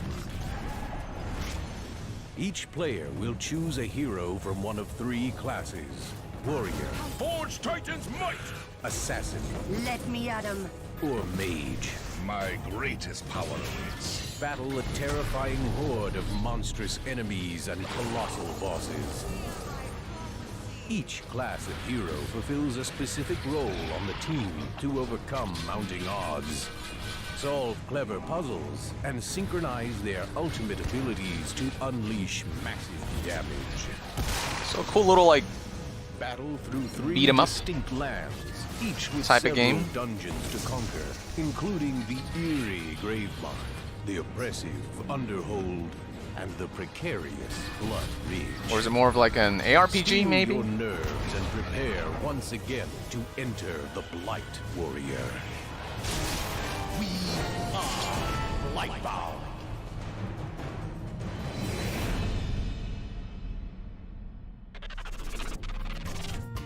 Are you viewers at home still thinking about that computer? I know I am. Swoon. Oh, sorry. And now more from the PC Gaming Show. One thing we cherish about PC gaming is its openness. It's time to The stop. PC is a platform where Death anyone Bond. can build It's stuff, time to tinker, stop. and express themselves. And that spirit invites creators, streamers, developers, stores, and all kinds of different voices to contribute to PC gaming's vibrancy. We've already featured a lot of exciting independent games here today, but in rapid fire succession, here are 8 more indie projects that we're excited about. Shadows of Doubt is a detective stealth game set in a fully simulated sci-fi noir city. Ooh. So Minecraft graphics. Essentially. Oh, it's totally Minecraft graphics. I don't know, it looks kind of neat.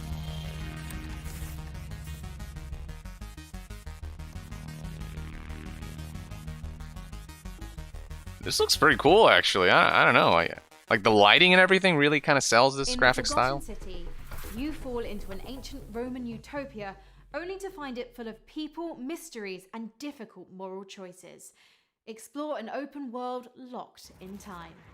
Each day I grow more and more afraid that our time in the sun is almost up. Somebody is about to end our lives. I don't know anything about the Forgotten City. It was a mod, I guess, that's now being turned into a game. Figure out who and stop them. Kind of like how Stanley's Parables started out as a mod and then it got turned into a game. Know what will happen. Or Dota. Find your own truth in Paradise Killer, a first-person open-world murder mystery. Play as investigation freak Lady Love Dies as they explore the world, uncover the facts, and breathe life back into paradise. There's been a murder. Last night, Paradise was killed. I'm investigation freak Lady Love Dies, reporting for duty. You seem really just upbeat about murder. I don't know how to feel about that, lady. And hunt for evidence. Any one of these psychopaths could have done it. Breathing life back into paradise won't be easy. When love dies, all that remains are the facts. Paradise Killer, coming soon. Haven is an RPG about the journey of 2 lovers escape to a lost planet to stay together.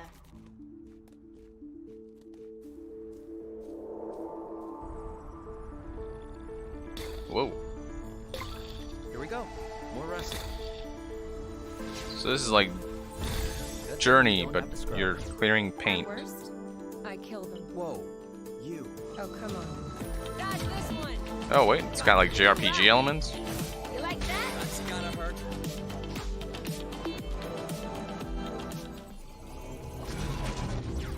Bow chicka bow bow. Haven. Cartel Tycoon is a narrative-driven drug empire simulator where you rule as a succession of fictional drug lords in a world where death and violence are inevitable. Cartel Tycoon. What a name. Cocaine simulator.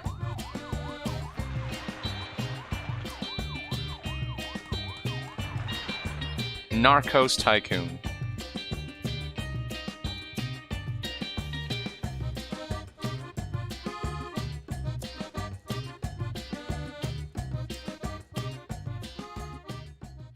Trash Sailors is a survival adventure game set in a dangerous, ruined world full of junk where you and friends must survive the Great Flood.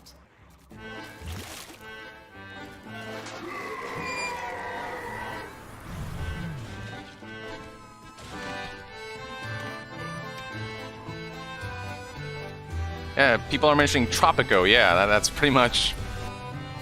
Well, Tropico you play more as like a dictator, like a Fidel Castro type of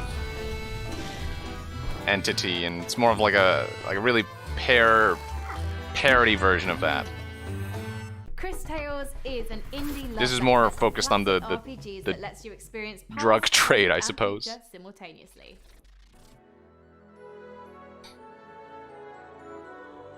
Ooh, I remember this game, Chris Tales. This was shown, I think, at last year's PC Game Show. And I was actually really impressed by it.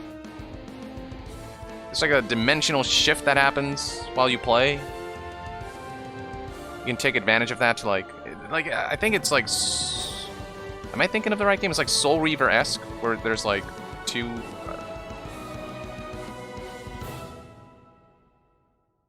Like I don't know if I'm remembering that right, but.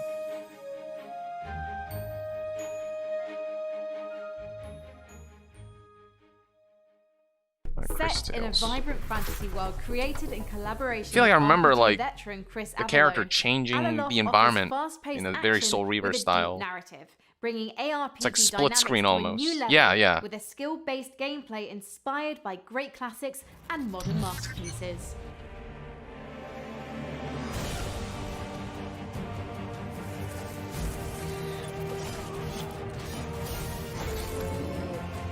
So like this. It's like the world's split into two, and there's like a light world and a dark world, and there's like an interplay between the two. Anyway. Weird West is a curious project from the co-creators of two of our favorite games, Dishonored and Prey. Despite its top-down perspective, Weird West carries forth much of the same spirit of those first-person games laid out in a dark reimagining of the Wild West, filled with fantastical creatures. From Wolf Eye Studios and Devolver, let's take a look at Weird West. It's about time manipulation, somebody says in the chat, so it's maybe two different points in time, and you kind of go back and forth between them. Either way, like, that game looked really neat when I saw it back then, and I'm actually kind of really looking forward to it. A place where you can be a hero, a scoundrel, and anything in between. This ain't quite the Wild West as you know it. There are ancient powers at war with each other. Strange entities lurking in the dead of night with their own rules and their own peculiar motives. Welcome to the Weird West.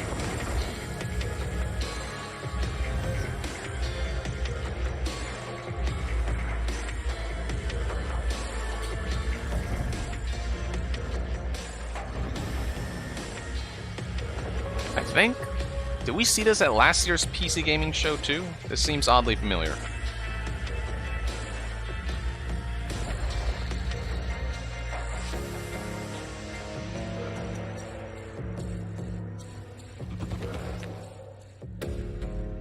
Devolver Digital. Here could be the best thing If you can survive, that is. She sounds like Joining me to talk about Weird West is somebody says the voice acting seems a bit off. I think it's a voice direction. It's like a mix of she's really tired and also like a little horny. That's kind of what she sounds like. Eager to talk about it's a weird vibe. And I want to start with something very straightforward. What game looks interesting. Is Weird West? Weird West is an action RPG that is set Western in an environment ARPG that is called the Weird West, and it's very much of the kind of games that I've been working on in the past, except that the perspective is more like a isometric, top-down kind of view. Yeah, I mean, we've referenced Prey and Dishonored, and we normally think of the immersive sim as first-person games like that. What happens when you try to translate that to that top-down isometric perspective? There's not much different in the spirit. You will really find yourself at home. It's just that it's a different perspective. So instead of seeing through the eyes of the player, of the character, you have a chance to run a party of people. So you have followers, and you have more kind of like a strategy kind of view. But the exploration and everything is, is still the same kind of spirit, but with a different perspective. And in particular for people that maybe haven't played immersive sims, I know that the whole notion of creative problem solving is a big aspect, multiple ways to get past the same obstacle. Can you give some examples of that in Weird West? We like games where we set up an environment for you, a context, there's a world, there are characters, there are objects, and gameplay all of footage. those objects have got consistent rules. And then there's an objective, which is, for example, go inside this house and frame a character by putting a letter that he did not actually truly write, but you put it there so that the sheriff can find it, right? You could do it Framing the guy in a very stealthy way, which would be what you would imagine people would do. Ooh, there's like a So stealthy probably, style of gameplay use with this a ARPG. power and put people I to approve. sleep and then get inside. You've talked about the Given a different choice, things that I'll you always can choose do a as stealthy player path in a but game. Who are you? What can the Because I love that the player tactical do to nature of shape that. who the character is over the course of the game? Right, so this is a very good question and also a very dangerous one for me. It's the riskiest question yet, man. To make it simple, you are going to play 5 different characters. Once the main quest is over with the first character, you go to the next one. Now, the first one is still in the world, so you can go back and recruit him or her in your party. What does death mean for you and for your companions in Weird West? It's a risk that we're taking. We're gonna have different modes. There's the super hard mode where you die and you're dead. Is the game sort of designed to be like playing in one Where you forward die timeline, and if someone and dies, you're dead? You're not supposed to reload. You're just supposed to continue to play within the same world? Yeah, you continue Quote to of play the with year. same world, but now the sad thing is that that doesn't apply to I know what he means though. Like I think characters it's that are with you, like the but run maybe they ends. come back at You don't like someday respawn. in the form of an undead, or you don't know what's gonna happen. You Whoa. can revive your followers if you're there and if you have the right tools with you. But if you don't and they die, that's it. Your followers are now in a little graveyard somewhere. People saying that this guy was a founder little graveyard. Well, and they former will maybe come dev back at as the Arcane undead. Studios. Yeah. Now, Raph, when can people get their hands on Weird West? So the game ships in 2021, but some of you are gonna have a chance to play a demo actually pretty soon in the incoming months. You can follow Wolfeye Studios on Twitter and as well as Devolver Digital on Twitter as well for more information about that. Well, wonderful, Raph. Thank you so much for coming out. Once again, that is Devolver Digital, Wolfeye Studios on Twitter for that upcoming When you die, demo. you dead. A lot For of our people next quoting. Yeah, game, no, I believe think it or not, permadeath is what yet he was again, referring to. We're gonna go to Frankie. But still, it's just funny to hear that. Sean, I don't know about you, but there are times I wish for a simpler life. A life spent as a farmer in a humble JRPG village, where all I have to worry about is which vegetables to plant, what to name my chickens, and which of the dozen townsfolk I should propose marriage to. Our next game is a return to that simpler life. From XC Games, this is Story of Seasons, Friends of Mineral Town. So a Harvest Moon style, Stardew Valley style game. Farming simulation. With cutesy graphics and waifus to choose from. This reminds me a lot of Harvest Moon, actually. I played Harvest Moon on N64, and this kind of gives off that vibe. Wow, that was...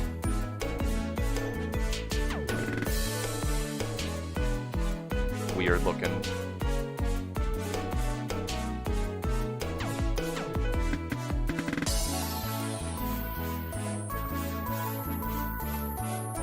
Ah.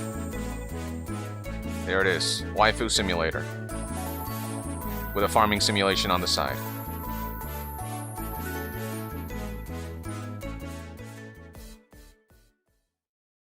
Marvelous. I'm so happy that you've been sending in your Oh, it is Harvest Moon. Your memes. Oh, they had to change the name. Wait, what's the story there? Through the wonderful magic emotion graphics. You can even read them before your very eyes right now. I'm delighted. Let me know in the chat what the so story many there is. I didn't know they had to Furious change the at a name. few, I never I'm confused kept by up with the none, story you're there. just making a lot of sense today. We're in the home stretch of the show, so please continue to let us know which PC games you're excited about by using hashtag This is PC literally Gaming okay. Show. So that's Now, why it looks when super comes to duper familiar. genres, I'm there like, are few damn, as they might as well be ambitious on ripping PC off Harvest as Moon, the but it is Harvest Moon. MMO. It requires a vast amount of resources to create a rich, living, breathing world to entertain hundreds of thousands of players for years, and I know this because I watched Season 1 of Mythic Quest. Due on closed beta on July 23rd, Amazon Games' New World aims to deliver that vast open world with pitched battles of 100 players. I'm excited to announce today that if you pre-order New World right now, you can get into that July 23rd beta a full month before the full release on August 25th. This is New World.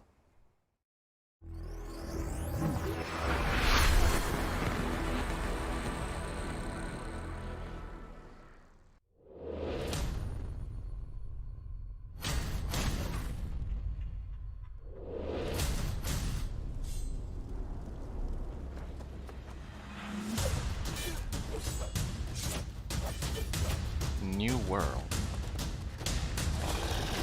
A whole new world. Sorry. Bad joke.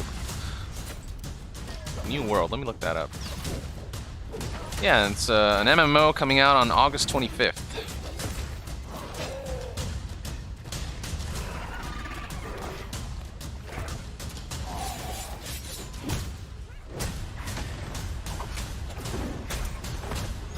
Story of Seasons is Harvest Moon. They changed the localization company from Natsume to Xseed.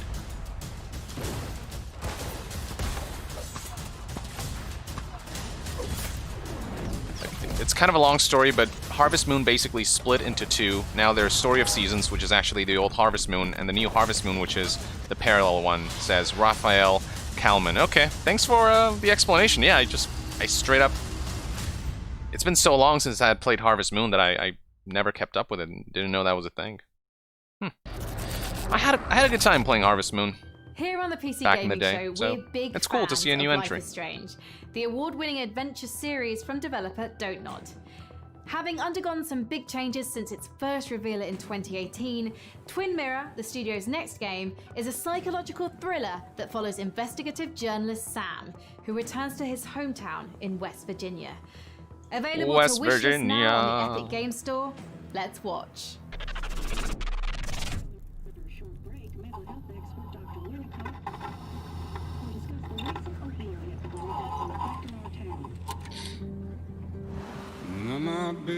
Almost heaven. Basswood is many things. West Virginia. Peaceful tops that list. Fallout 76 vibes. Until that I should day. stop. You're the one in the driver's seat, Sam. I can't make you do anything. Coming back to Basswood was your idea. Just try and make sure you don't do anything stupid.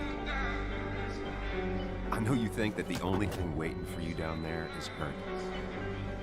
You might be right.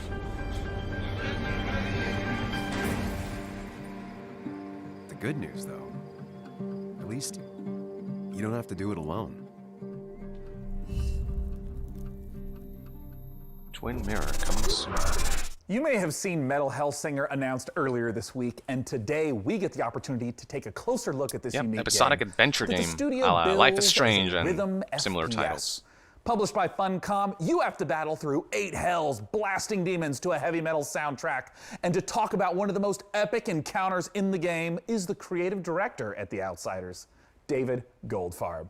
Take it away, David.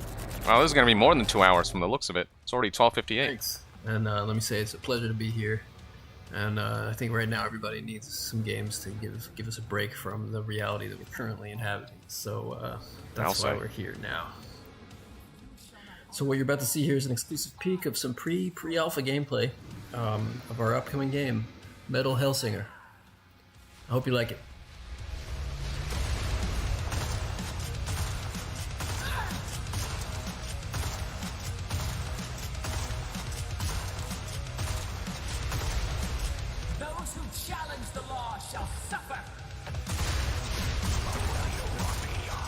Wow, this is metal as fuck.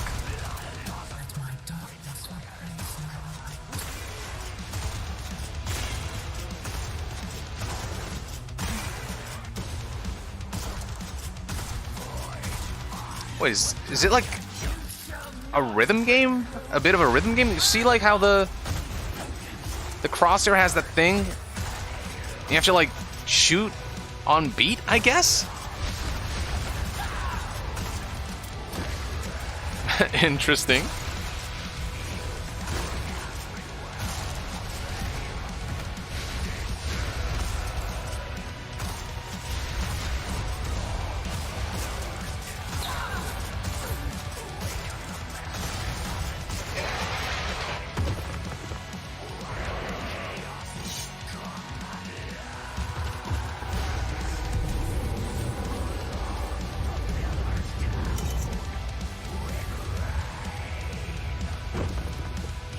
Rhythm Dooms, says Nicole.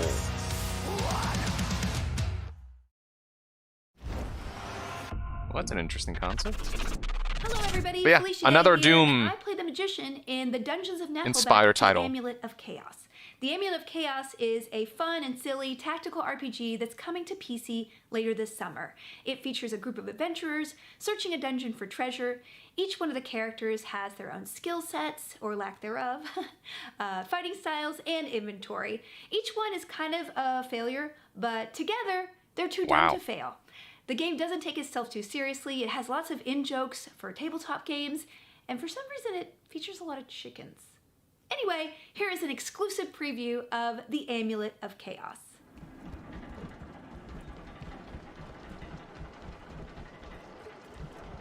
Hey, more gameplay. Look, I can at the very least appreciate the gameplay showcases. Your asses to be turned into lampshades That they're actually showing us the games.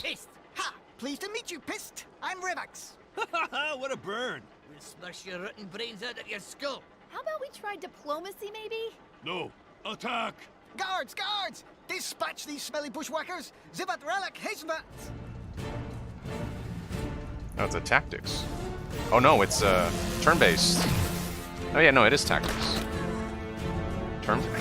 The interface reminds me a lot of Divinity Original Sin. Like this up here, very Divinity-esque. So I guess it's that type of game. Alright, that could be cool.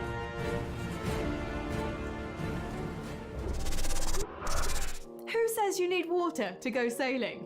Our next game, Red Sails, puts you on a boat in the middle of a sea of desert. I'm on a In this boat. intriguing narrative I'm on a adventure, you boat. rescue stranded people while looking for the rest of your clan. Let's take a look at Red Sails.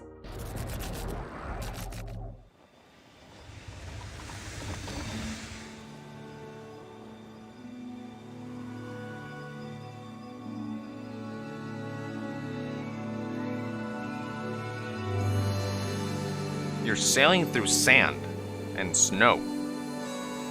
Interesting how the physics of that work.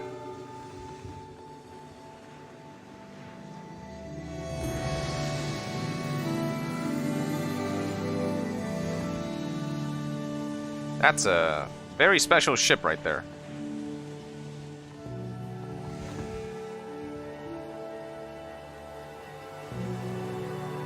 Or is it like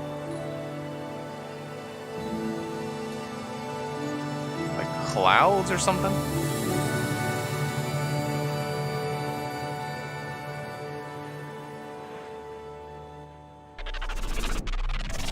So, DevBot, do you have any access to some medical programs in case I, bump my foot against some of these cold, unforgiving walls? Query received, Sean.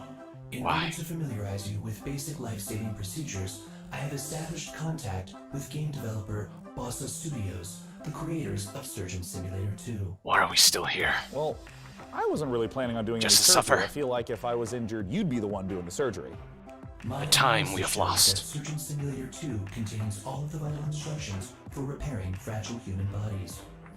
1 hour of Surgeon Simulator 2 is equivalent to 1 year of human medical school. That's not true, but I appreciate your enthusiasm and thirst for knowledge, DevBot.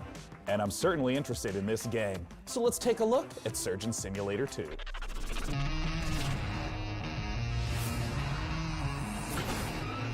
I'm guessing there's like a VR version. Wow. Nailed it.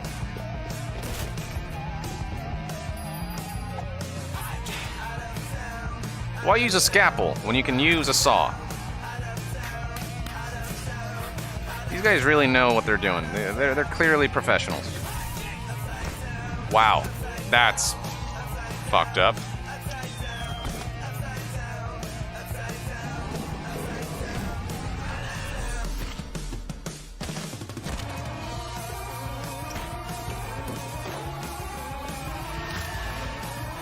Ah, poor Bob.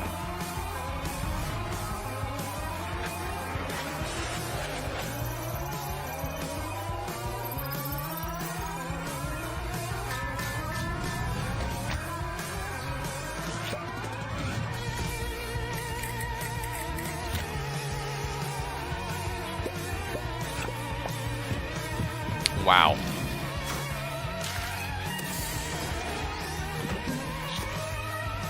I guess this is one way to run a hospital.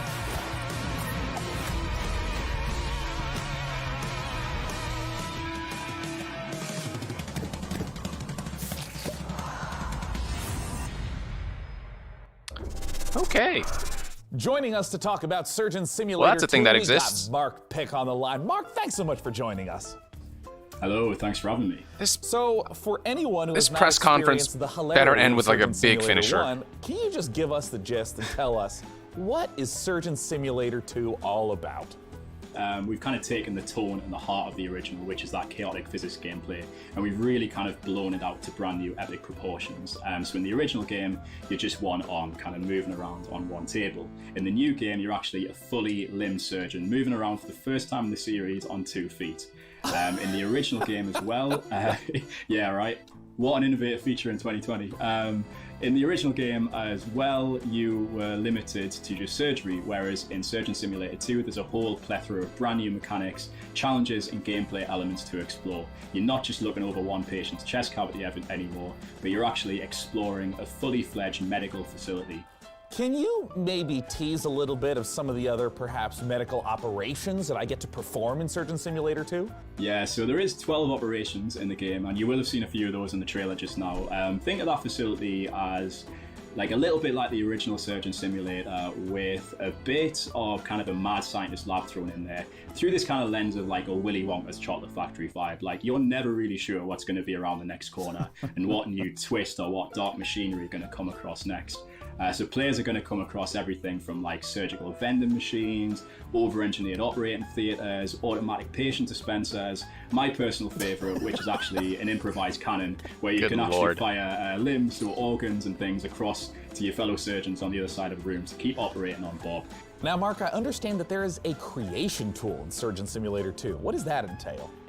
Yeah, that's right. So in keeping with the variety and the surprise that we talked about before, in Surgeon Simulator 2, we're proud to announce that we are bringing the Bossa Labs creation mode to the game.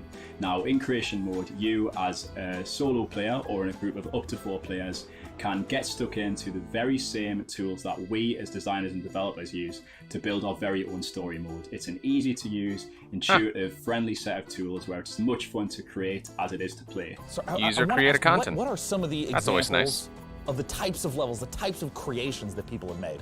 That's a great question. So we've been live for the last few months already. The wealth and the variety of content made by players so far has been really, really incredible to see.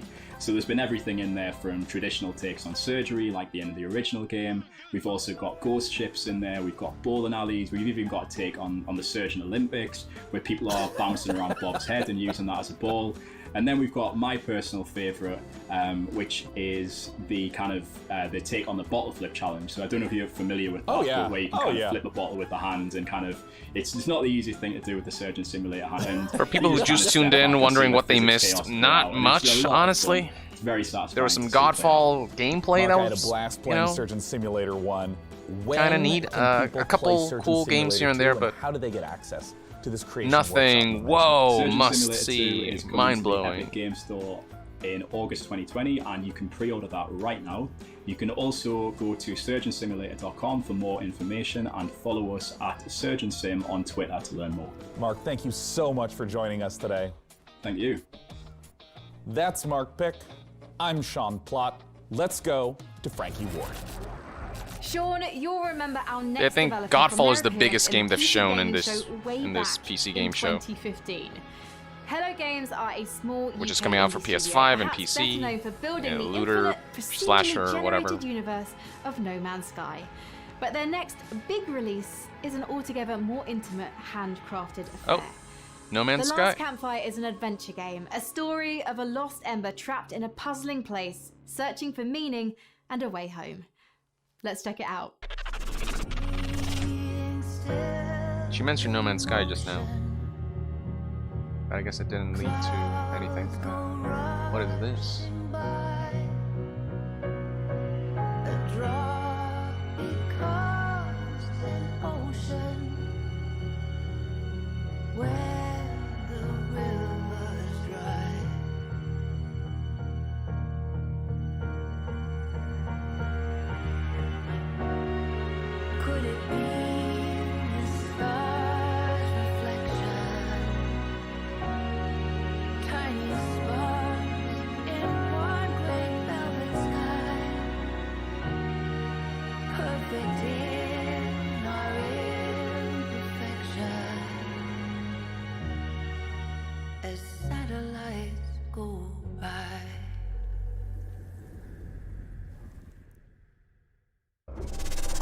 Oh, same dev as No Man's Sky is Tarkov what? has become one of the breakout successes. Yeah, sorry, I'm kind becoming a of tuned smash out. hit on Like Twitch I'm not as players fell in love with its fully there. take on first-person shooters.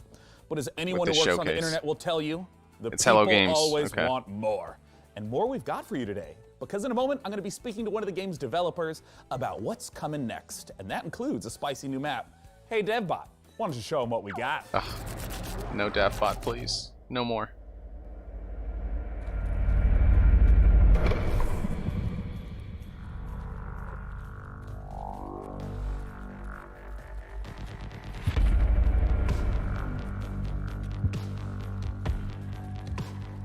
Yeah, I've heard good things about Tarkov. It kind of blew up not that long ago.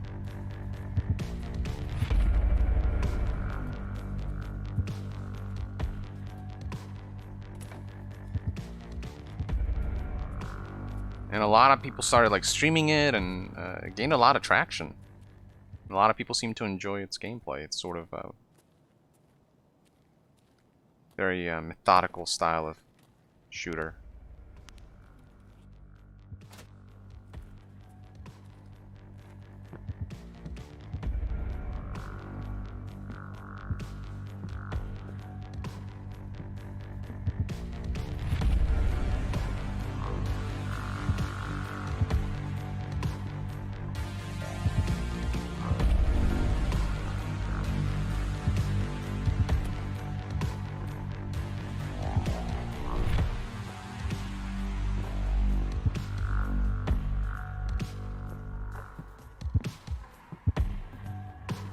What's this guy searching for?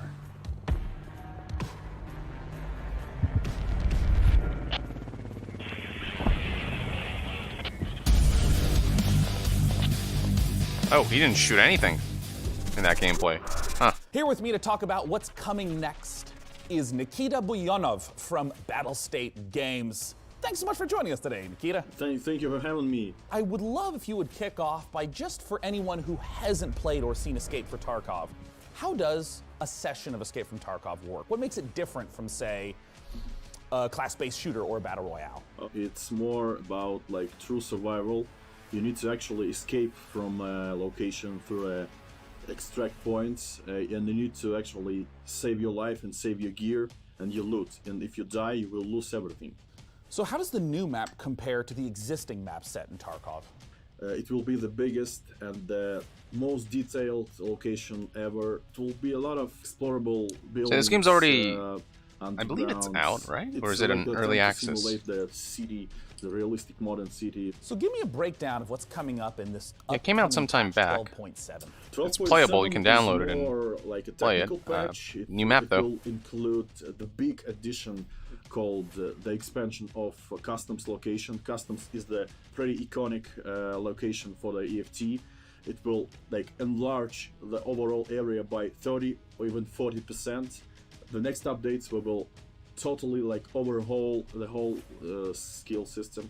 And there will be new boss called Senator. This boss will able to heal his partners and like search for stashes. So we always try to bring something new in terms of new bosses. Really big amount of cool features out to come this year. We'll try to bring people saying it is in early access and beta, so it's not like for a fully long released, time. but For it is anyone who's listening playable. Who hasn't yet played it, where should they go? They should go to our site, And they're still updating it. www.escapefromtarkov.com and see for yourself. You could purchase it over there. So once again, escapefromtarkov.com to check it out. And Nikita, thanks so much for joining us.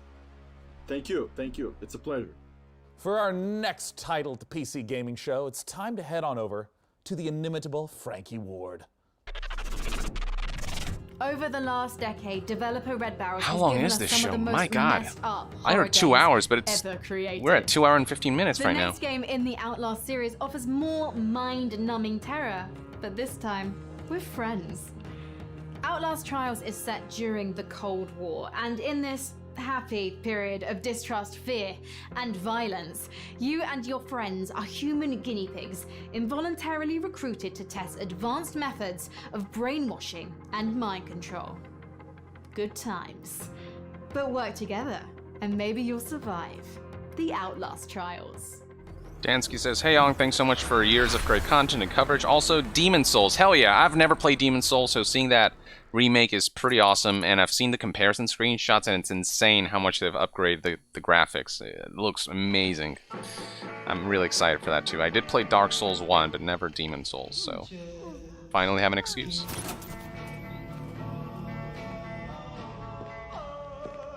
Outlast.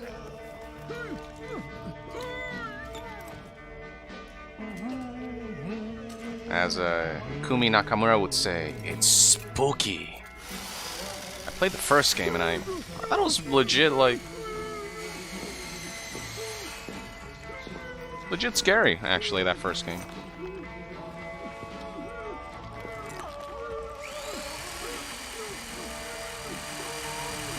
Well, that sucks.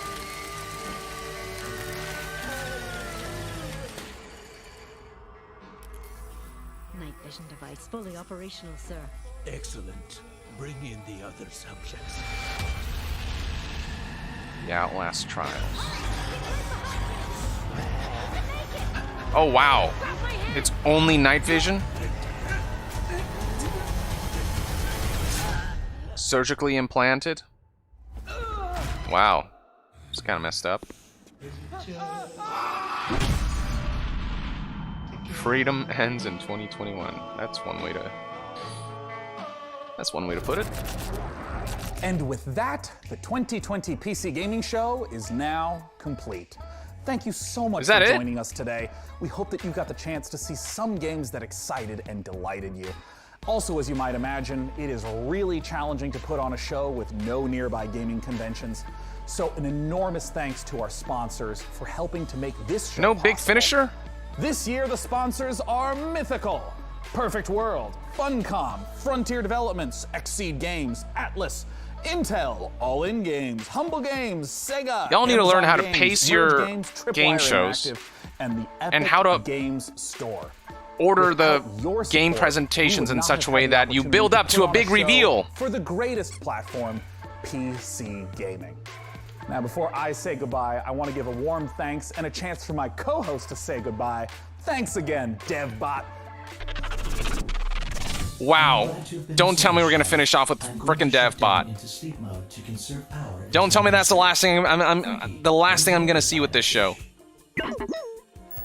Tell me there's one more big announcement. Thank you so much to all of our devs for your incredible games, and of course a massive thanks to our sponsors for making this all happen. And finally, a big thanks to you guys at home for watching. I'm actually off with my little evil sidekick now to take over the world, and I really do look forward to being your evil Emperor Overlord. Until next year, thank you so much, and goodbye. All right, that's it. Coming up next is the Future Games Show over at twitch.tv/GamesRadar, where you'll see more exclusive reveals, deep dives on the future of gaming, and developer interviews. With that, I'm Sean Day9 Plot, and this has been the PC Gaming Show. Stay healthy, stay safe, and take care.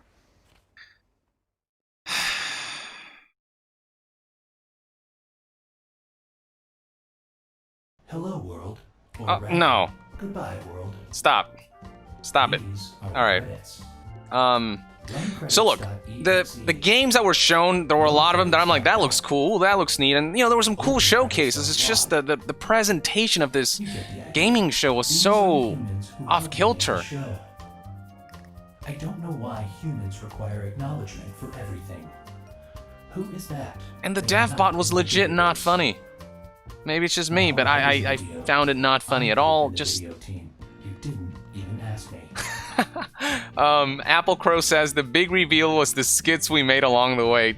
Ugh, God. The issue was presentation, not necessarily the games. This could have been like an hour and a half, easy. Just much more streamlined, without the frickin' skits. And I think like, it's not that I don't appreciate dev interviews, it's just when you're doing like a press conference style presentation, you want to really keep things as succinct as possible. And so the best way to do it is like how Godfall did it, where they showed gameplay with commentary over it, explaining what's going on. Like, they should have done that for as many games as possible. Editor. So many editors. Pro tip. And then beyond that, it's just there's no major big closer. They ended it with frickin' like Outlast looks cool, don't get me wrong, but it's not like the thing that will make people remember this event. You know, it's not. Seriously, it is time to leave. It's not the big reveal that kind of leaves the event off on a highlight moment. The nature of God does not compute. However, he would definitely sound like Wayne. Speaking of tools, could someone... let's see what people have to say. PC Games doesn't have the kind of organization consoles get. Hopefully they pull it together next year. This was a disappointment at the end. I agree. There will now be a short quiz, so I hope you memorized... Coda Bear, I'm gonna go trash my PC. Now, don't do that. Like, it still plays games and does other stuff, you know? Use it for work and web browsing and stuff. Self-destruct sequence. Just kidding. Let's see, Dragonheart 613. Show was lackluster, boring, and cringe host. A few good games, but the rest were meh. You, however, were 5 stars. Young, always love your content and insight. Thanks. I know it seemed like I wasn't paying much attention. Like, I kept missing details here and there of stuff they were saying. And that's because, I kind of checked out halfway through and was, like, half paying attention. Let's see. Droidzel Glader, here's a pick-me-up for having to sit through all those skits. Well, thank you for the generous contribution. But that's it, folks. That's the PC Gaming Show. I was hoping for one major blowout of something, but we really didn't get that. Persona 4 Golden on Steam was a cool announcement. It was good to see Godfall. I think Godfall should have been the closer, honestly. but I like the way they presented that game, and regardless of what you think of the game's quality and merits, I think that was the style of presentation that I wish there was more of. And the highlight of PC Gaming Show was without a doubt the Dusk developer, who gave zero fucks and legit got a good laugh out of me. Like, he was the highlight of the show, which says a lot about the rest of the event. Yeah, and the Dark Souls inspired game looked kind of neat. I might keep an eye out on that. And yeah, there were a lot of great indie showcases, and again, I always appreciate indie showcases and, you know, promoting their games and really bolstering these really up-and-coming creators and artists. But God, they just need to find a better way to keep the audience engaged with these showcases, is my general take. But maybe it's just me. But if you enjoy the show, you know, that's great. I'm happy for you. But I just checked out at the end. Let's see what people in this chat are saying.